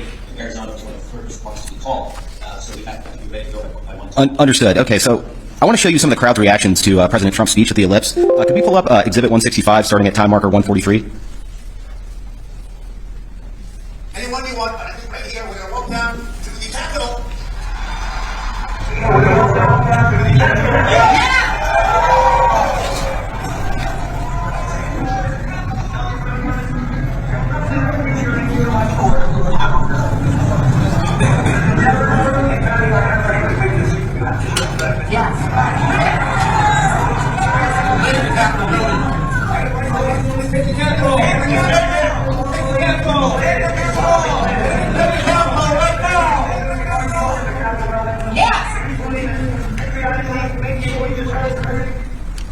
Mr. Van Flein, did you see that video? Yes, I did. Did you hear members of the crowd yell, storm the Capitol, invade the Capitol building, take the Capitol? Yes, it sounds like they've been speaking with great accents. Exactly what he said. And did that appear to be a video from the Ellipse on January 6th? Yeah, absolutely. But you didn't hear anything like that at the Ellipse rally that day when you were there? No, as you mentioned earlier, there were thousands of people, perhaps 100,000 people there, which shocked me if somebody who's more often would say something like that. In a crowd of 100,000, but overwhelmingly that crowd was peaceful and patriotic and attending the rally for their president. So, Mr. Van Flein, do you know Ali Alexander? I met Ali yesterday. And do you know that Mr. Alexander founded an organization called Stop the Steal LLC? I don't know the legal structure, but I'm aware that it was Stop the Steal. You know that Mr. Alexander organized Stop the Steal rallies after the 2020 election? Yes, I'm aware of it. And you told ProPublica in June 2021 that you were in regular contact with Mr. Alexander in the period after the 2020 election, didn't you? Yes, he organized probably at least 3 Stop the Steal rallies in Phoenix, Arizona. And was that with Representative Gosar? I'm not sure if all of them were with Representative Gosar, but I think Representative Gosar spoke at least once or twice at those rallies, along with other elected officials.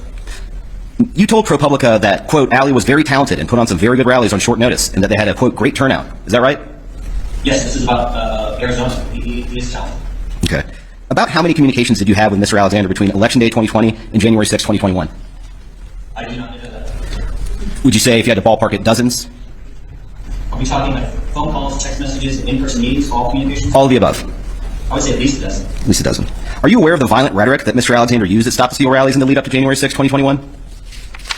I'm aware of fiery rhetoric by many people who speak on all the spectrum, and maybe all these said some fiery rhetoric as well. Well, let me give you some examples. I'm sorry, did you finish your answer? Yes. Let me give you some examples. Did you know that during a Stop the Steal rally outside of the Georgia State Capitol in November 2020, Mr. Alexander urged the crowd to, quote, storm the Capitol with him? Yeah, I was not aware of that. Did you know that at a different Stop the Steal rally in front of the Georgia Governor's Mansion in November 2020, Mr. Alexander goaded the crowd by saying, quote, we'll light the whole shit on fire? You aware of that? No. Did you know that Mr. Alexander told the crowd at a Stop the Steal rally at the U.S. Capitol on January 5th, 2021, that, quote, "We must rebel. I'm not even sure I'm going to leave D.C. We might make this Fort Trump." Can you read that again? Sure. The quote is from January 5th, 2021, and Mr. Alexander said, quote, "We must rebel. I'm not even sure I'm going to leave D.C. We might make this Fort Trump." I'm not sure I understand what you're saying there. We must make what? Did you know that Mr. Alexander was part of a group chat in which he communicated with Proud Boys leader Enrique Tarrio and Oath Keepers leader Stuart Rhodes between Election Day 2020 and January 6, 2021? I'm not part of that chat, so I'm not aware. Did you know that Mr. Alexander was in contact with those two individuals? I was not aware. Did you know that on the morning of January 6, 2021, at 3:13 a.m., Mr. Alexander tweeted, quote, "First official day of the rebellion"? Excuse me, Your Honor. I apologize. We were waiting on this vote. I didn't let it go because I understand we're trying to allow things to happen, but we were waiting on this vote. This sounds purely like an attempt to get all sorts of statements made by Mr. Alexander in front of you, as opposed to actually asking questions he's going to get answers to in the public court. Your Honor, if I may, I will connect it up to January 6 with the next question. Okay, I'll have another question, but I agree that this is going a bit far afield. Okay. But Mr. Van Flein, you were unaware of that tweet by Mr. Alexander? Yeah, I'm not aware of that. I'll ask him these questions. You were in communication with Mr. Alexander on January 6, weren't you? I would say probably. We had to confirm, where we were going to be and stuff like that. In fact, you exchanged more than a... Oh, I'm sorry, were you talking? Yeah, I was just going to say, I don't know specifically what we said unless you have a printout of a text message or something, but I'm sure I was in contact with the network. Mr. Hain, please pull up Exhibit 167. So, Mr. Van Flein, I'll represent to you that this is a compilation of text messages to and from Mr. Alexander that was publicly released by the January 6th Select Committee. And if we zoom in on the bottom corner here, you'll see that there's a GPO seal showing that this is an authenticated U.S. government record. Do you see that? I do. Excuse me, Your Honor. I still don't see the connection to the direct in. This is about Mr. Van Flein's communications on January 6th with an individual who was involved in organizing rallies that day.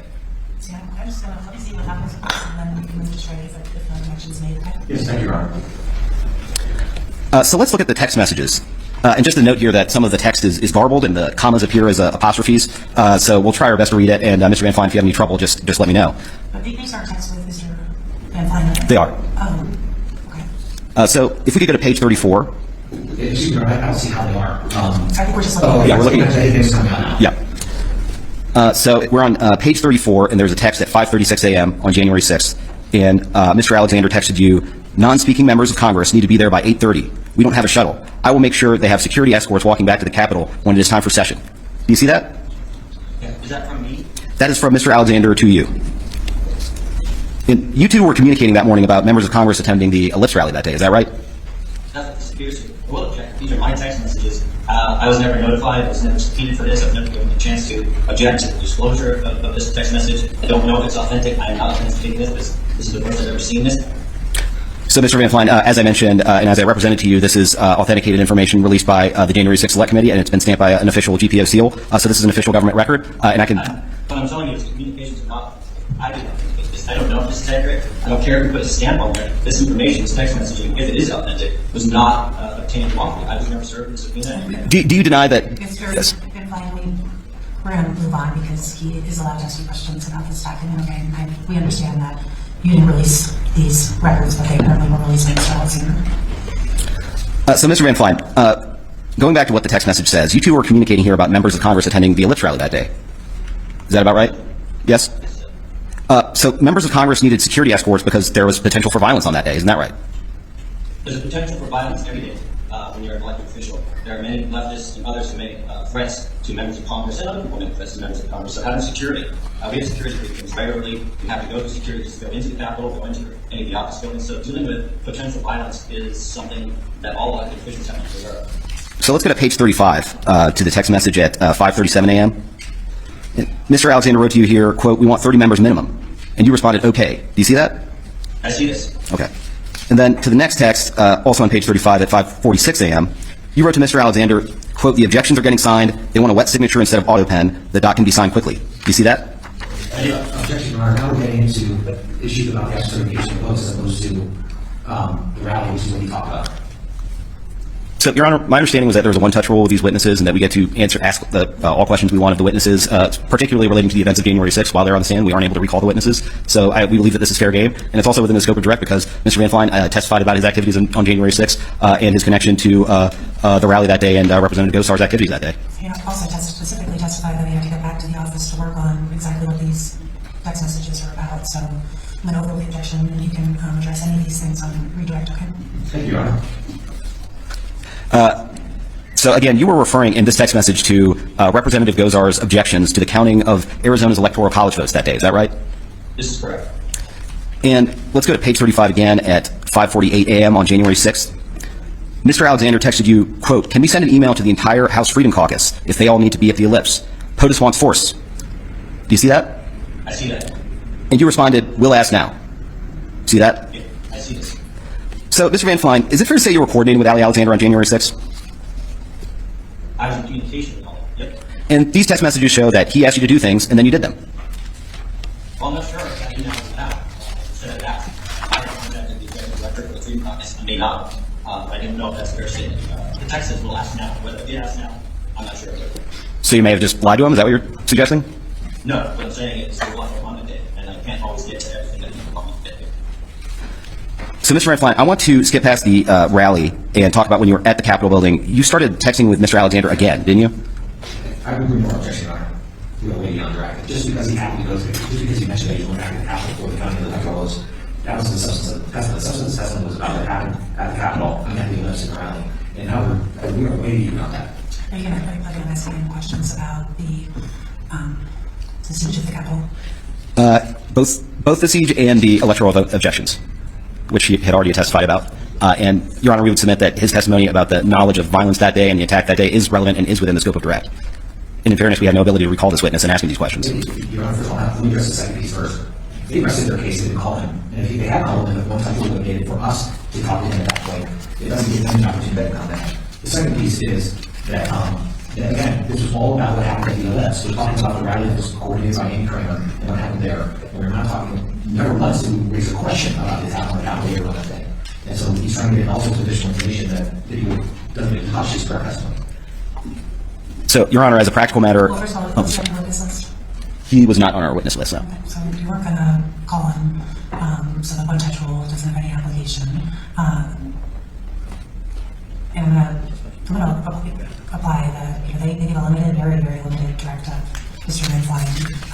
You may ask him questions about the electoral count because he has opened the door when he testified that he had to rush back to go deal with those issues. But he's not going to talk about whatever his reaction may or may not have been to the siege of the Capitol. Understood, Your Honor. So I want to talk about Representative Gosar's objections that day to the counting of electoral college votes. Representative Gosar's objection was based on concerns of alleged voter fraud. Is that right? I would say election irregularities. You supported and worked on that objection, didn't you? Yes, I did. And you did so because you think the 2020 election was stolen from President Trump. No, that is not true. You don't think the election was stolen from President Trump?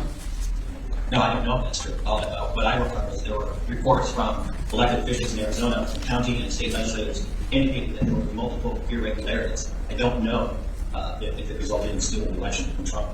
You're aware that President Trump has claimed that the election was stolen from him, aren't you? Yeah, I know that. So you disagree with President Trump? No, that's Objection, Your Honor. Again, we started talking about electoral votes, and now we're talking about what President Trump thinks. Let's move on, please. Last question on this. Representative Gosar won re-election on the same ballot as the presidential ballot for 2020. Isn't that right? Objection, Your Honor. Now we're talking about Representative Gosar's re-election. So, Your Honor, this is about the...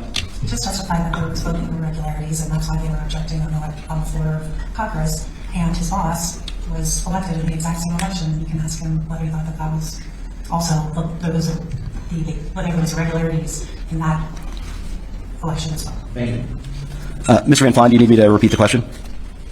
I believe you asked if Congressman Gosar was elected in the 2020 election as well. And did Representative Gosar object to his own re-election on the basis of alleged voter irregularities?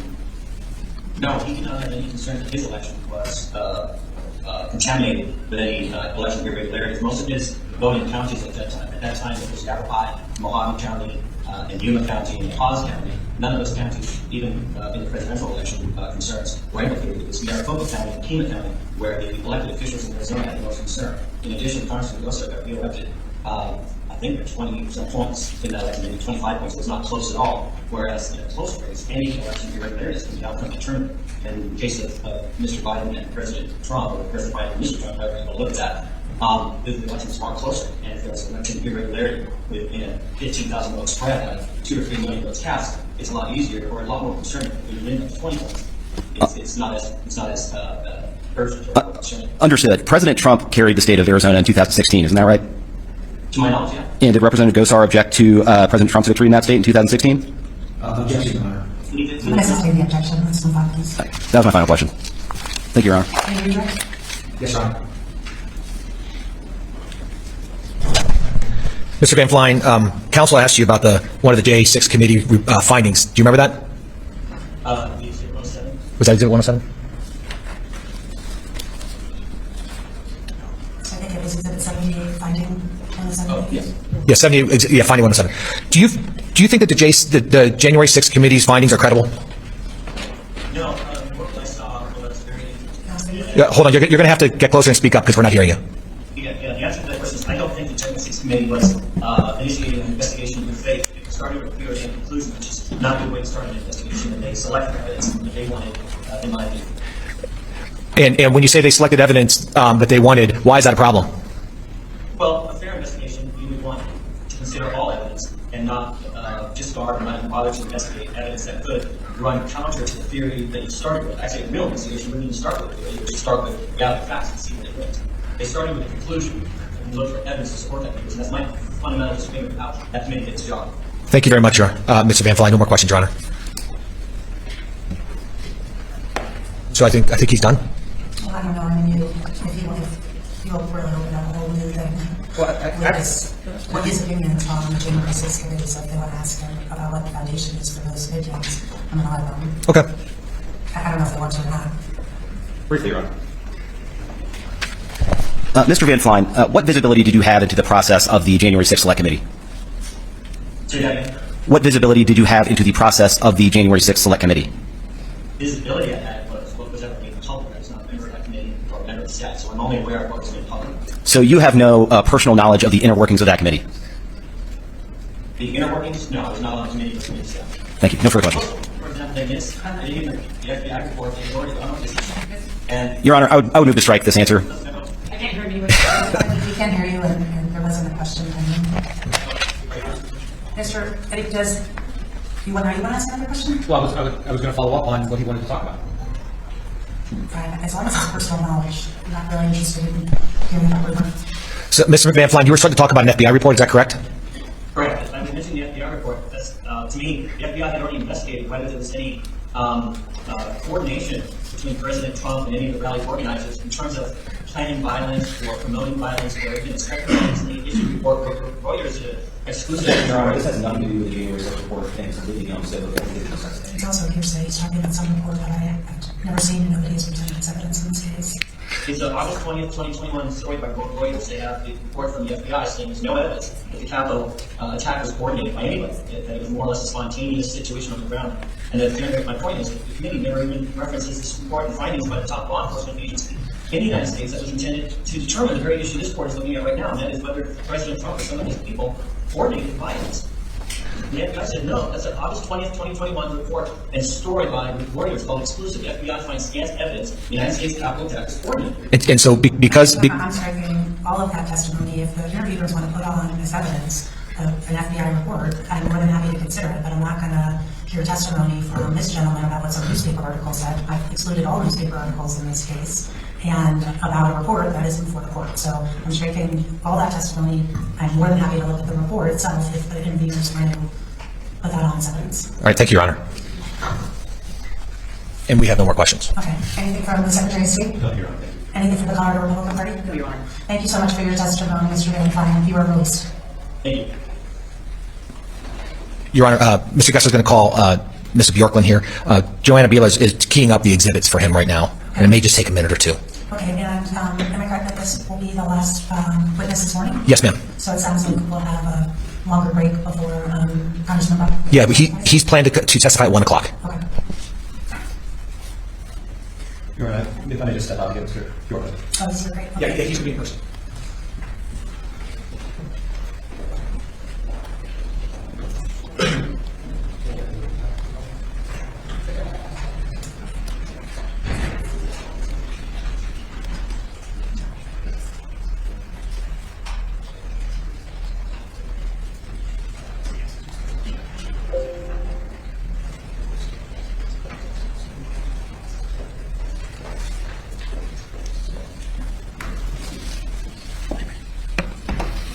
Is this computer for me to use here? No, that's just. Okay. Do I need my computer? I'll just look at that. Mr. Bjorklund, will you please raise your hand? Do you swear under the penalty of perjury that the testimony you will give in this court shall be the truth, the whole truth, and nothing but the truth? Great, please please speak to the audience on that. Yes. Good morning, Mr. Bjorklund. Could you please state and spell your name for the record, please? Yes, my name is Tom Bjorklund, and that's B-J-O-R-K-L-U-N-D, Tom spelled. Okay, thank you. And do you live here in Colorado? Pretty new doing this often. Certainly. Yes, I do. Okay. And what job or your avocation, what position do you hold?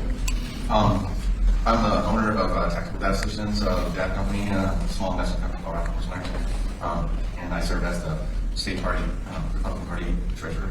Are you here today on behalf of the Republican Party? No, I'm not here on behalf of the Republican Party. Okay. Have you had any conversations about the substance of your testimony with Mr. Dave Williams, who is the chair of the Republican Party? No. Okay. I'm going to take you back to the events of January 6, 2021, and a few days leading up to that. When did you first learn about a rally being held in Washington, D.C. on January 6th? It was probably mid-December. I heard that from my brother. Okay. And did you, and what, and did your brother express an opinion about the January 6th rally? Yeah, well, he just said that there was going to be a big rally for Donald Trump, and he asked if I'd like to meet him up there, he's from Minnesota, so I told him anything about it and decided to go. Okay. And when did you decide that you wanted to go? Well, as soon as he mentioned it, I wanted to go, but it was just a matter of logistics trying to figure out Mr. Bjorklund, would you just like move a little bit closer to the mic? Yes. Great, thank you. Okay. Had you been to a rally involving President Trump before? No, not a campaign rally. I went to the Western Conservative Summit, and he was speaking there. Okay. And had your brother, to your knowledge, been to a rally involving President Trump? Nothing, no. Okay. And did your brother express an opinion as to why he wanted to go? Yeah, he's a big Trump supporter. Okay. He just wanted to go and support the president. Okay. So I'm sorry, when did you decide that you wanted to go, roughly? Well, I decided I wanted to go as soon as he asked me, but I just didn't know if I could go. So about a week before is when I decided that I wanted to finish the one. A week before what? A week before the 6th, so yeah, late December. Okay. And why did you want to go? My main reason was I wanted to see my brother. Okay. And I'm sorry. And go camping as well. Okay. So when you're thinking of leaving, what did you do to prepare to before you left?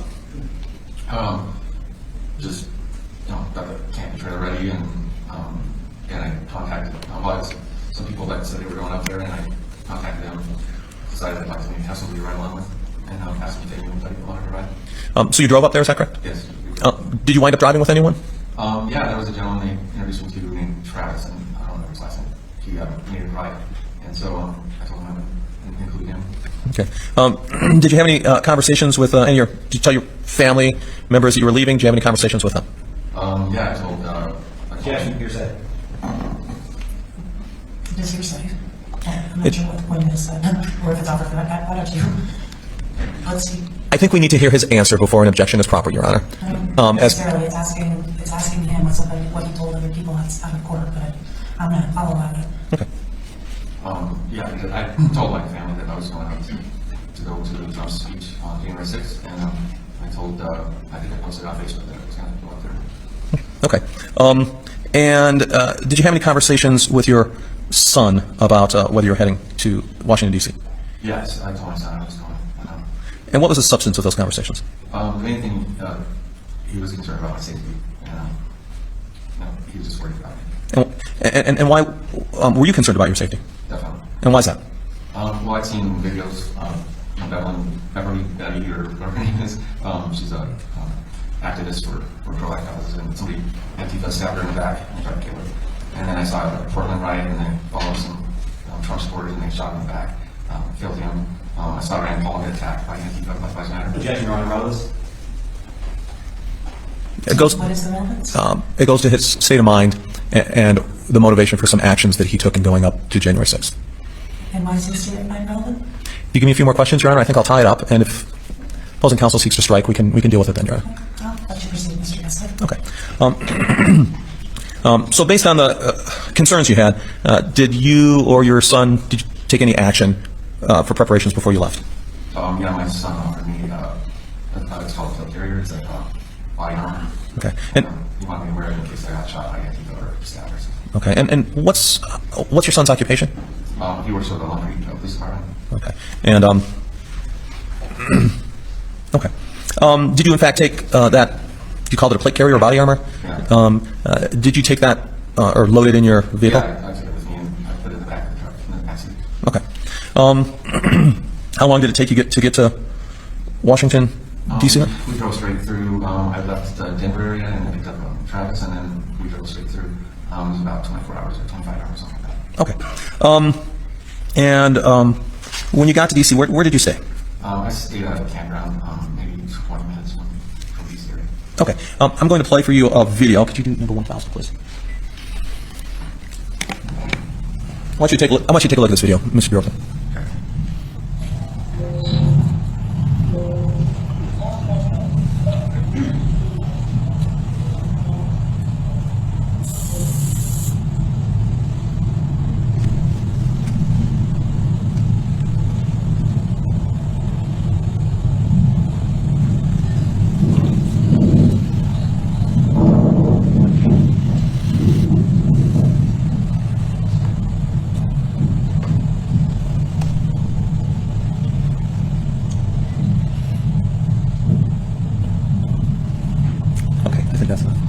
Hello. Did you take that video? I did. So, I will submit to you that it may seem like a boring video. But I'm going to ask you, why'd you take this video? What's going on in there? I just saw these giant buses with Donald Trump stuff. I was actually concerned about the campground, and so I felt kind of relieved that the people right behind our camper was a bunch of Trump voters and supporters or whatever people, old people like her. Is this a video of the campground where you stayed? Yes, it is. Okay. And did you meet any of the people in the campground? Yeah, we went over and said hello, and my brother went over right away when we saw the buses, and we met the owner of the buses, and they invited us to a party. Okay. And can you describe the people that you met? Average age about 60 plus, and just very friendly, like tourists. And I guess they paid this gentleman on these buses to come out and see Donald Trump's speech. So we had a big barbecue, very friendly, and yeah, it was a good time. Okay. We were hungry. And Your Honor, I move to admit Exhibit 1,000, please. 1,000 submitted. Okay. And can you describe sort of you said there was a big barbecue. Can you describe the atmosphere? Yeah, we were just having fun. It was a big party, and he had gazillions of burgers, and I actually go flip some burgers for him when we went around the owner of the buses. We talked about his business model and stuff like that. It was a fun, nice thing. And to your knowledge, why were all these people there in Trump buses? Yes, Your Honor. Confidential, you say. He has an understanding as to why people were there. He can testify as to that. Yeah, it was a tour bus caravan, and they were all just there to see Donald Trump's speech, and that was pretty much it. Okay. So is it fair to say you slept overnight then at that location that you videoed? Yeah, behind that is my camping. Okay. And what day was that video was taken? That was on January the 5th. Okay. So tell me about the next morning of January 6th. I'm assuming at some point you woke up, and then what did you do at that point? Yeah, I got up and we just took all of our gear and equipment and other things, and then I locked it in the back of the truck because my camper's a pop-up with, it's like a tent, and so I didn't feel like things were secure there, so I just crammed everything into the truck and locked it up, and then we took my brother's car to the DC area. Okay, let me back up just one sec. So when you say you took your brother's car in your truck, did you at some point while you're traveling from Denver to Washington D.C. meet up with your brother? Yeah, he actually met me at the campground. I set up the tent and everything, and they arrived after it all worked. So you didn't travel with him; he met you there. Yeah. Okay. So So the body armor that you had brought with you, what did you do with that? I left it in the truck. And why'd you leave it in the truck? It was kind of heavy, and I just felt like I wasn't going to add to any type of warmth, and which was my main concern was pretty cold that morning, and I just felt like I wasn't going to cause trouble, and I thought if I could wear body armor, it would maybe make me a target, and so I decided to leave it. Okay. And then so you got in your brother's car. What did you do? What did you all? Was there anyone with you and your brother? Yeah, my brother brought a friend, or I guess somebody who worked for him, and who was a huge transporter, and his name was Scott. And I'm sorry, what was his name? I think it was Scott. Yeah. Sorry. And yeah, we just got in the car. We actually did some repairs to the trailer. They kind of bounced around, but they did that very constructively. So fixed some stuff, and then we got in the car. Okay. And where'd you go? We drove directly to the Capitol, and we found a small parking lot right by the, it's called the Tides Pond, and or the Tides Pool, I think is what it's called. And we parked right there. It was a maybe 25-car lot. It was a pretty big. It was just lined up, and then it was directly across from the Washington Monument, the big tall Washington Monument. Okay. Had you been to DC before prior to this? Never been to DC. No, it was the first long time. Okay. And then where did you go after you parked? We tried to connect with some people that I had gotten in touch with, and they were all over the map. It was hard to find them, so we just hung out by the big Washington Monument. Okay. And when you say we hung out, who was we? Just my brother, his friend Scott, and myself. Okay. I'm sorry, it was Steve. I apologize. It was Steve. Okay. And why did you go to the Washington Monument area? I guess just that tall thing was helpful to us. So, I mean, we hung out there, and there was a lot of people there.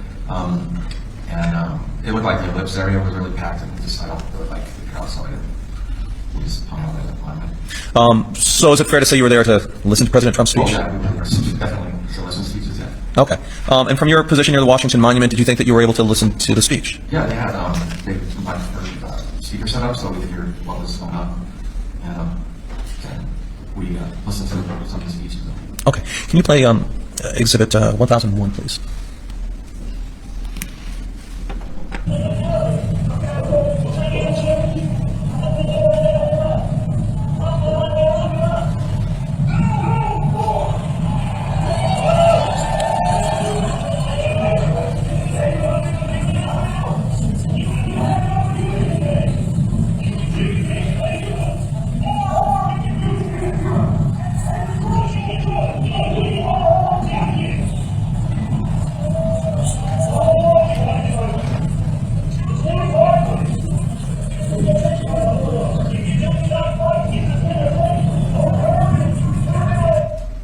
Did you take that video? I did. Okay. And how did you take that video? With my iPhone, and yeah, just hand around, and obviously I'm not a very good photographer. And is that sort of where you were standing to listen to the speeches? Yeah, that's exactly where we were. Okay. And do you know who was speaking in the background there? I think that was Donald Trump Jr., I'm pretty sure. Okay. And I'd like to move to admit Exhibit 101, 1001, please, Your Honor. No, 1001 is submitted. Okay. And can you describe what the crowd was like, or the people in the crowd? Very friendly. It was diverse. There was actually a big line of people that said Asians for Trump, and they were really super nice. And we were talking to them. And everybody was just there having a good time. Let's do those speeches. Okay. What was the temperature like outside? It was freezing cold. It was windy, and yeah, it was very cold. Okay. Yeah. Can you give us a sense of maybe how big the crowd was there at the ellipse? I'm guessing, like, if you looked at the whole crowd, maybe 350,000. Okay. Let's look at Exhibit 1002, please.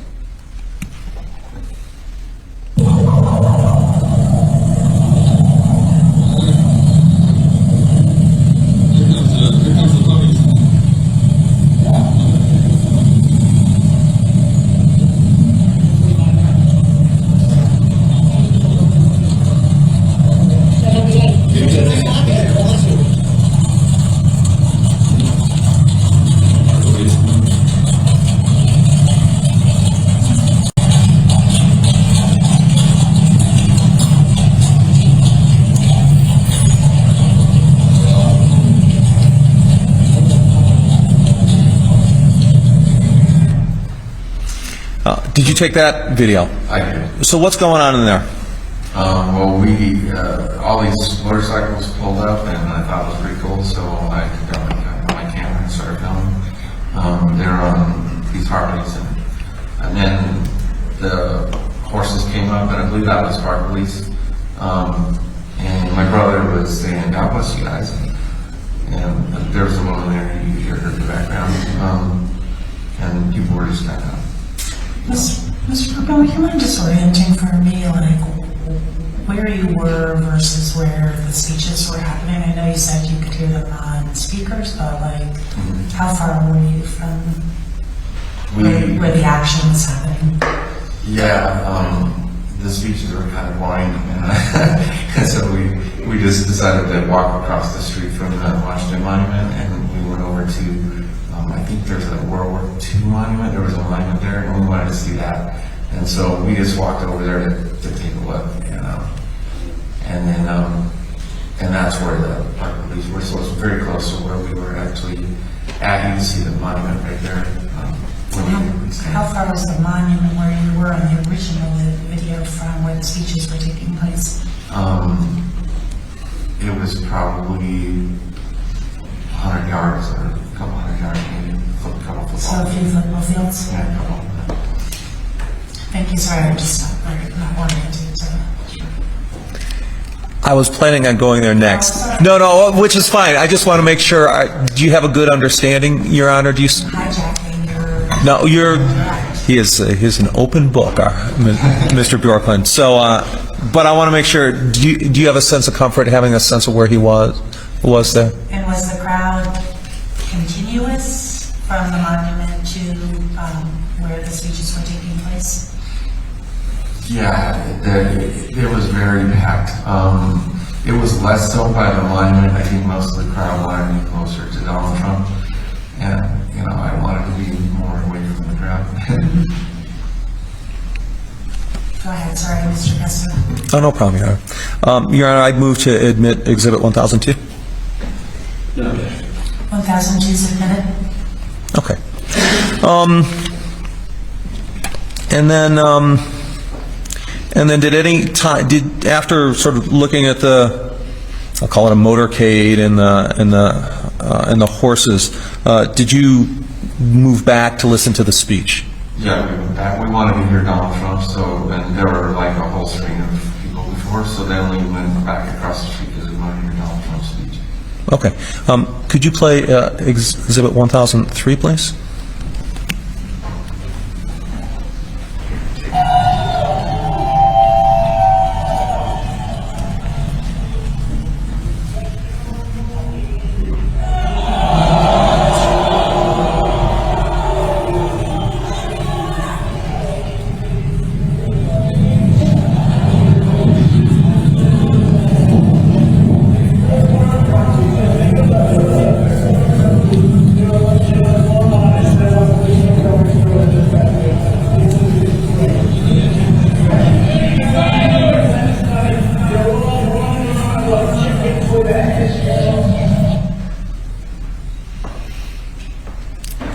So is that you in the video? Yeah, that's the selfie. Okay. So it looks as though you sort of have a hoodie on and a cap. Why are you wearing the hoodie like that? Actually, I didn't have enough layers in that, so we found a vendor, and I bought that hoodie at the vendor table. It was really cold, so I took that one. Okay. And was that who's speaking? That was Donald Trump speaking. Okay. Senior. I'm sorry? Senior. Okay. And how would you describe the crowd's reaction? It was entertaining. We were laughing because he was saying some really funny things, so we were just cracking up. And it was hard to hear that stuff that he was throughout the speech saying things that were just nice laugh.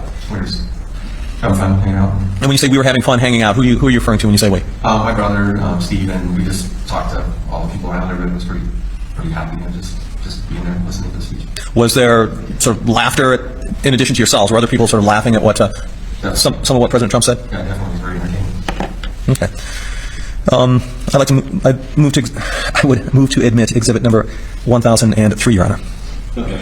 1003 submitted. Okay. Now, did you listen to the entire speech? No, near the end, he said that we were going to go down to the Capitol, and he said he wanted us to go down to the Capitol and peacefully make our voices heard or something to that effect. And then we decided, well, let's go find the bathroom. That was pretty much our main mission at that point. And did you succeed in that mission? Yeah, we found a public restroom, and then we went back to the car, and so, yeah. So you said you looked for a bathroom and then went back to the car. How long did that take, roughly? Probably 15, 20 minutes, 30 minutes like that. Okay. And from the car, did you all make a decision to in fact go to the Capitol? Yeah, we went to the car. My brother's complaining as an attorney, and so he said he liked it. He wanted to go, and I was kind of the same opinion. Like we've seen the speech, and let's take off. It's really cold. And so my brother he left the car, and then Steve said he really wanted to see the Trump speech down at the Capitol, and he was real adamant. Said he didn't drive all the way from Minnesota to miss out on the Trump's speeches. So so my brother said he would stay in the car and smoke cigarettes, and he said he would wait around for us, and he understood if we wanted to go. So I just went along with Steve, and we started walking towards the Capitol. Okay, let's go to Exhibit 1004.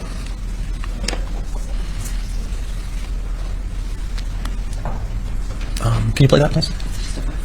Oh, I'm sorry. This is a photo, Exhibit 1004, and I may have to ask you to back up in your testimony. What's that a photo of? Just the crowd looking at I think they were looking at the ellipse. I just wanted to kind of do a sense of the crowd. This was after we, I think, came back from the bathroom. So. Yeah. Okay. Did you take this photo? I did. Okay.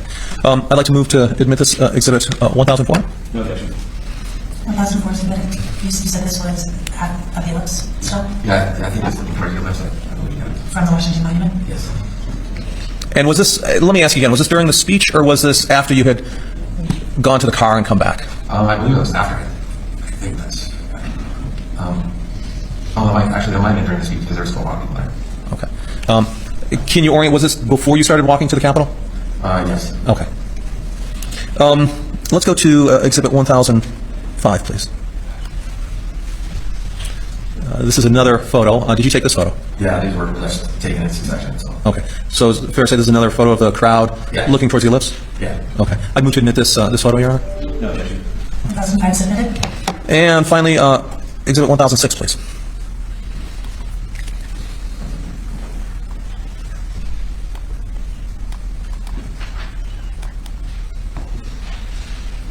Okay. So this is a different type of photo than what we just saw. Did you take this photo? Yeah, I did. And what's going on? Describe how you took the photo. What was going on when you took the photo, and what's in the photo, please? I took a picture of the Capitol, and just there was some people going down that direction, so I just snapped a picture. I thought it was. I just wanted to get a picture of the Capitol. Okay. And when did you take this photo in relation to the other stuff you talked I about? believe that was right before we started in the counter. Okay. So you've already been to the car at this point. Is that correct? Okay. And you're starting to walk down to the Capitol. Okay. And this is what you saw. Yeah. Okay. Your Honor, I move to admit Exhibit 1006, please. No objection. Okay, since it's admitted.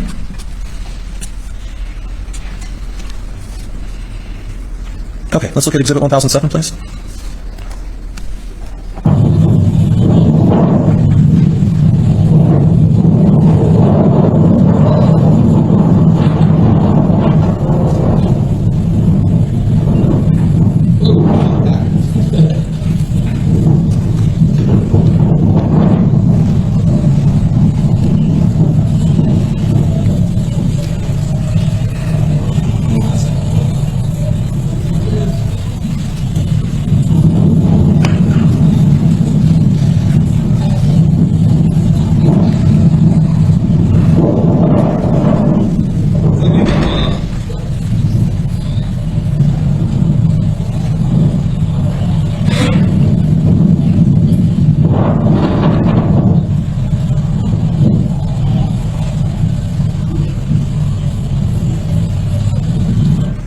Okay, did you take that video?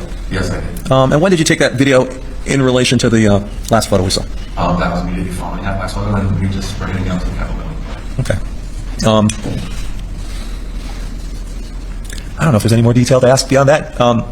Your Honor, I mean, can you describe, were you talking to people on the way? Oh yeah, we were talking to different people, and there were some newspapers that were out. We had pictures of some of them, we were handing them out to people, and that was Steve's idea. There was a bunch of newspapers, so we grabbed them, I told him to stick me one. Okay. And in your conversations with people, can you sort of describe the atmosphere or their behavior? Yeah, we were just casually going towards the Capitol building, and we were, hoping to hear Donald Trump speak at the Capitol. Okay. I move to admit Exhibit 1007, Your Honor. No, Let's go to Exhibit 1008, please. So that was 1007? Yes, ma'am. 1007 is submitted? My apologies. So, this is a photo. Did you take this photo? Yeah, I kept just trying to get a sense of the big crowd coming behind us, and we were pretty late, and that crowd was still coming, so I was a huge crowd. And so the Capitol would be directly behind me, and I'm looking at the Washington line. What do you mean when you say you were kind of late or pretty late? Well, we spent a lot of time looking for a bathroom after Donald Trump said to go down to the Capitol, and then we went to the car and warmed up, which took a while. And so it was, we weren't in a big rush to get down there. Do you have an estimate, a time, what time this was roughly after the, in relation to the speech or time of day? I'm thinking that it was around 12, 20, something like that. Okay. I'm going to represent to you that there's a fact in this case that President Trump's speech ended around 1:10. Does that help you orient us to what time this may be? Yeah, it was on Mountain Time, sorry. All my pictures were at Mountain Time. Okay, so what time do you think this was roughly? It was probably around 10 o'clock. Okay. Your Honor, I'd move to admit Exhibit 1008. No, thank you. 1008 is admitted? Let's look at Exhibit 1009, please.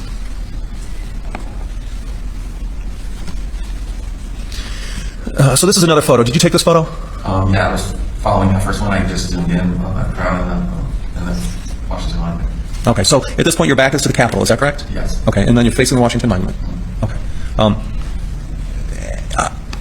And this is what you saw, correct? Yep. Okay. That's almost we were heading to the Capitol. Okay. I'd like to move for the admission of Exhibit 1009. No, thank you. 1009 is admitted? Okay, let's move to Exhibit 1010, please.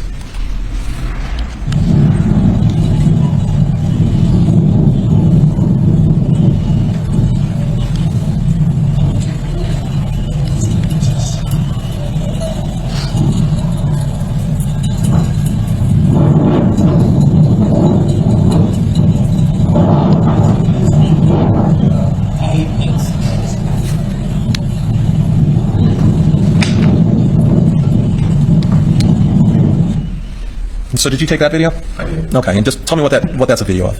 That was a video of me getting really close to the crowd that was at the Capitol building, and I just did a pan around. And that was. Okay, and again, who were you with at the time? I was with Steve. Okay, and were you talking to people in the crowd? Yeah, we were just small talk all together. Okay, and can you describe sort of the atmosphere or people's reactions or emotional state? Yeah, some people were talking about the votes that were going on inside. There was, and I heard a couple people have radios and like AM radios, and they were listening to speeches or whatever, and people were just generally talking. Steve obviously doesn't like Mike Pence. So when you say Steve obviously doesn't like Mike Pence, you heard someone in there saying, I hate Mike Pence? Yeah, that was Steve. Okay. And then, let's look at Exhibit 1011, please. Oh, I'd move to admit Exhibit 1010, Your Honor. No, thank you. 1010 is admitted?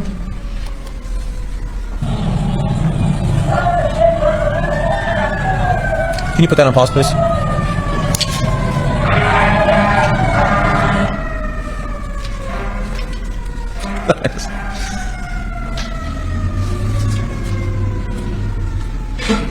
Let's start that video over. I want to make sure, Your Honor, that it doesn't seem as though there's sirens in the video. Those are in the background.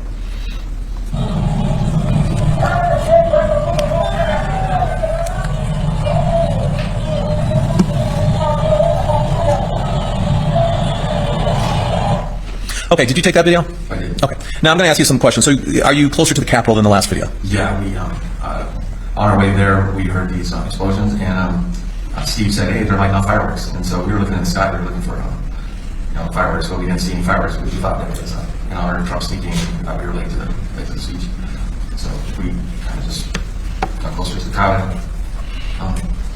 And then I shot that video, and there's a guy in Baltimore telling people to go closer to the Capitol, and that we stayed back the blue, and he used some expletives about our uniforms. So when you said that you back the blue, what did you mean when you said that? Pretty much the crowd, I believe, and myself, we were just law enforcement. I'm sorry, say that again? we have a respect for law enforcement. Okay. You have to lean into the mic a few times.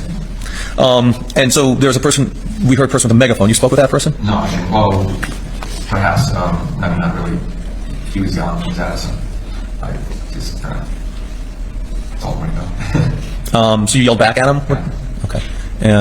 And maybe without describing any expletives or anything, can you tell a little bit more detail what you yelled back at him? Yeah, he was yelling for us to go into the crowd, and that's where we saw there was tear gas, and he mentioned that they were tear gassing us, and he was telling people to go into the crowd, and I said, screw you. That's what I said. Okay. So did you go closer to the crowd at that point? No. Okay. And why not? I don't like crowds. Okay. And you said they were tear gas and whatnot. Yeah. What did you see? I saw at that point we realized there were fireworks, there were police officers, and they were shooting into the crowd. And big explosions going on right in the middle of a bunch of people. And this guy's going to the, go over there, and I'm like, that's stupid. Okay. I'd move to admit Exhibit 1011, Your Honor. No, That's not submitted. Okay. Let's go to Exhibit 1012.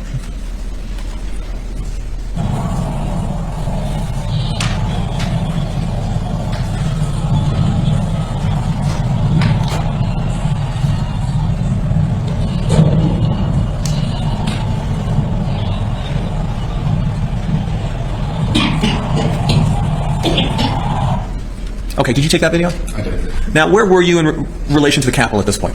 I was on I'm not sure the directions there, but I was on just beside the Capitol. I went opposite of where that guy was yelling, and he told us we were going the wrong way.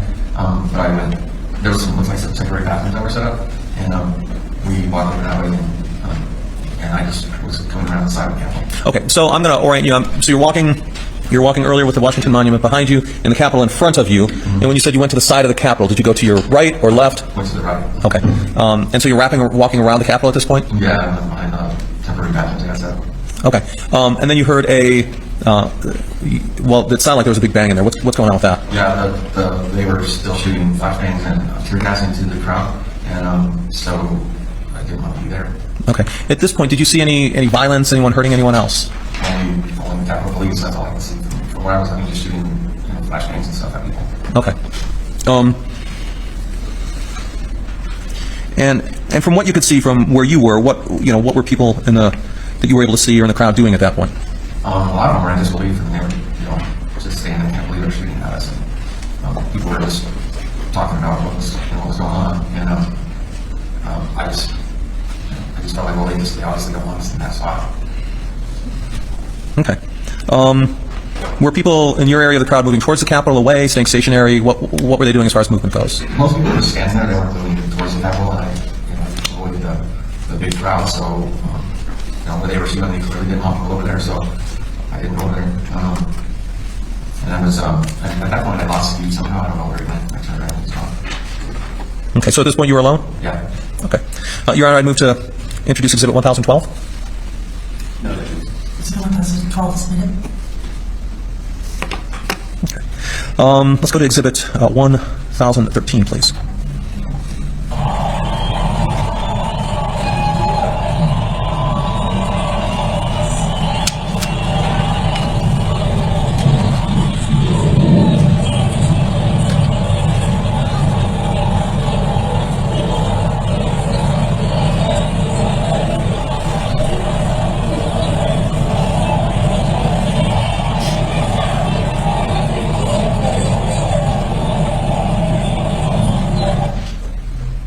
Did you take this video? I did. Okay. And where were you at this point? That was just directly in front of those temporary bathrooms.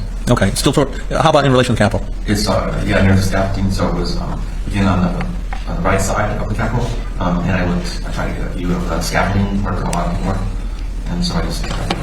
Okay. Your Honor, well, first, let me move to admit Exhibit 1013. No. 1013 is submitted. Your Honor, I'm probably about ready to move into a different section of testimony, and I don't think there's any way we'll finish, or it's highly unlikely we'll finish Mr. Bjorklund before noon. If I may suggest, as a humble suggestion only, that perhaps we could break now. We could have Congressman Buck testify at 1 o'clock. We could resume Mr. Bjorklund after that, and I'm confident we will be out probably well before 4 o'clock, maybe even before 3 o'clock today. Okay, You don't think that you can finish your direct examination by me? I can try. I think it's probably unlikely, but that's why I just wanted to make a suggestion, Your Honor. I'm fine with we'll break from 11:30 to 1 after Congressman Buck, and we'll resume this report then, if that's okay with this report then? Sure. Any objection? No, Your Honor, just one quick issue raised related to something you suggested earlier. We had talked over the possibility of doing closing arguments tomorrow, and it's the petitioner's view that we should put them off until a later date, once the findings of fact and conclusions of law have been submitted, because I think at that point in time, the arguments of both parties will have been fully joined, and Your Honor may have questions on some of the legal issues and some of the findings of fact at that point, and we believe at that point in time it would be good to have the closing arguments. We just effectively had closing arguments yesterday, and I don't know if they would be too much more robust or fulsome than that if we had them again tomorrow, and I'm not sure they would incorporate all of the legal issues that you would want perhaps to hear on. So it would be our position to put it off. And Mr. Gosar, I think that makes sense, actually. We don't have any objection. an agreement. Look at that. I will note that I think the opposing counsel has been able to cooperate pretty well in this case. I hope we have. It's actually true. You don't see it behind the scenes, but I think it's been good. I was going to say one last. Oh, sorry. Ms. Westman, you okay with that as well? Absolutely fine with that. Mr. Kuiper? That's fine. Okay. And one last thing, Your Honor, just on that Reuters report, I was a little stunned to hear that there was some August 2021 FBI report. That was just a Reuters article, not a report, just to let you know, just quoting unnamed sources. And just as that shouldn't come in, nor should the Washington Post article from January 30th, 2021, saying that the FBI had found coordination amongst groups come in. So. I don't think we have a big objection to that. I mean, it certainly explains Mr. Van Flein's state of mind, but we're not looking to insert that. We can never say that. Okay, well, I guess I'll practice some reason. So we will reconvene at 1 p.m. With Congressman Buck, and I just ask that we be ready to go then from a technological standpoint.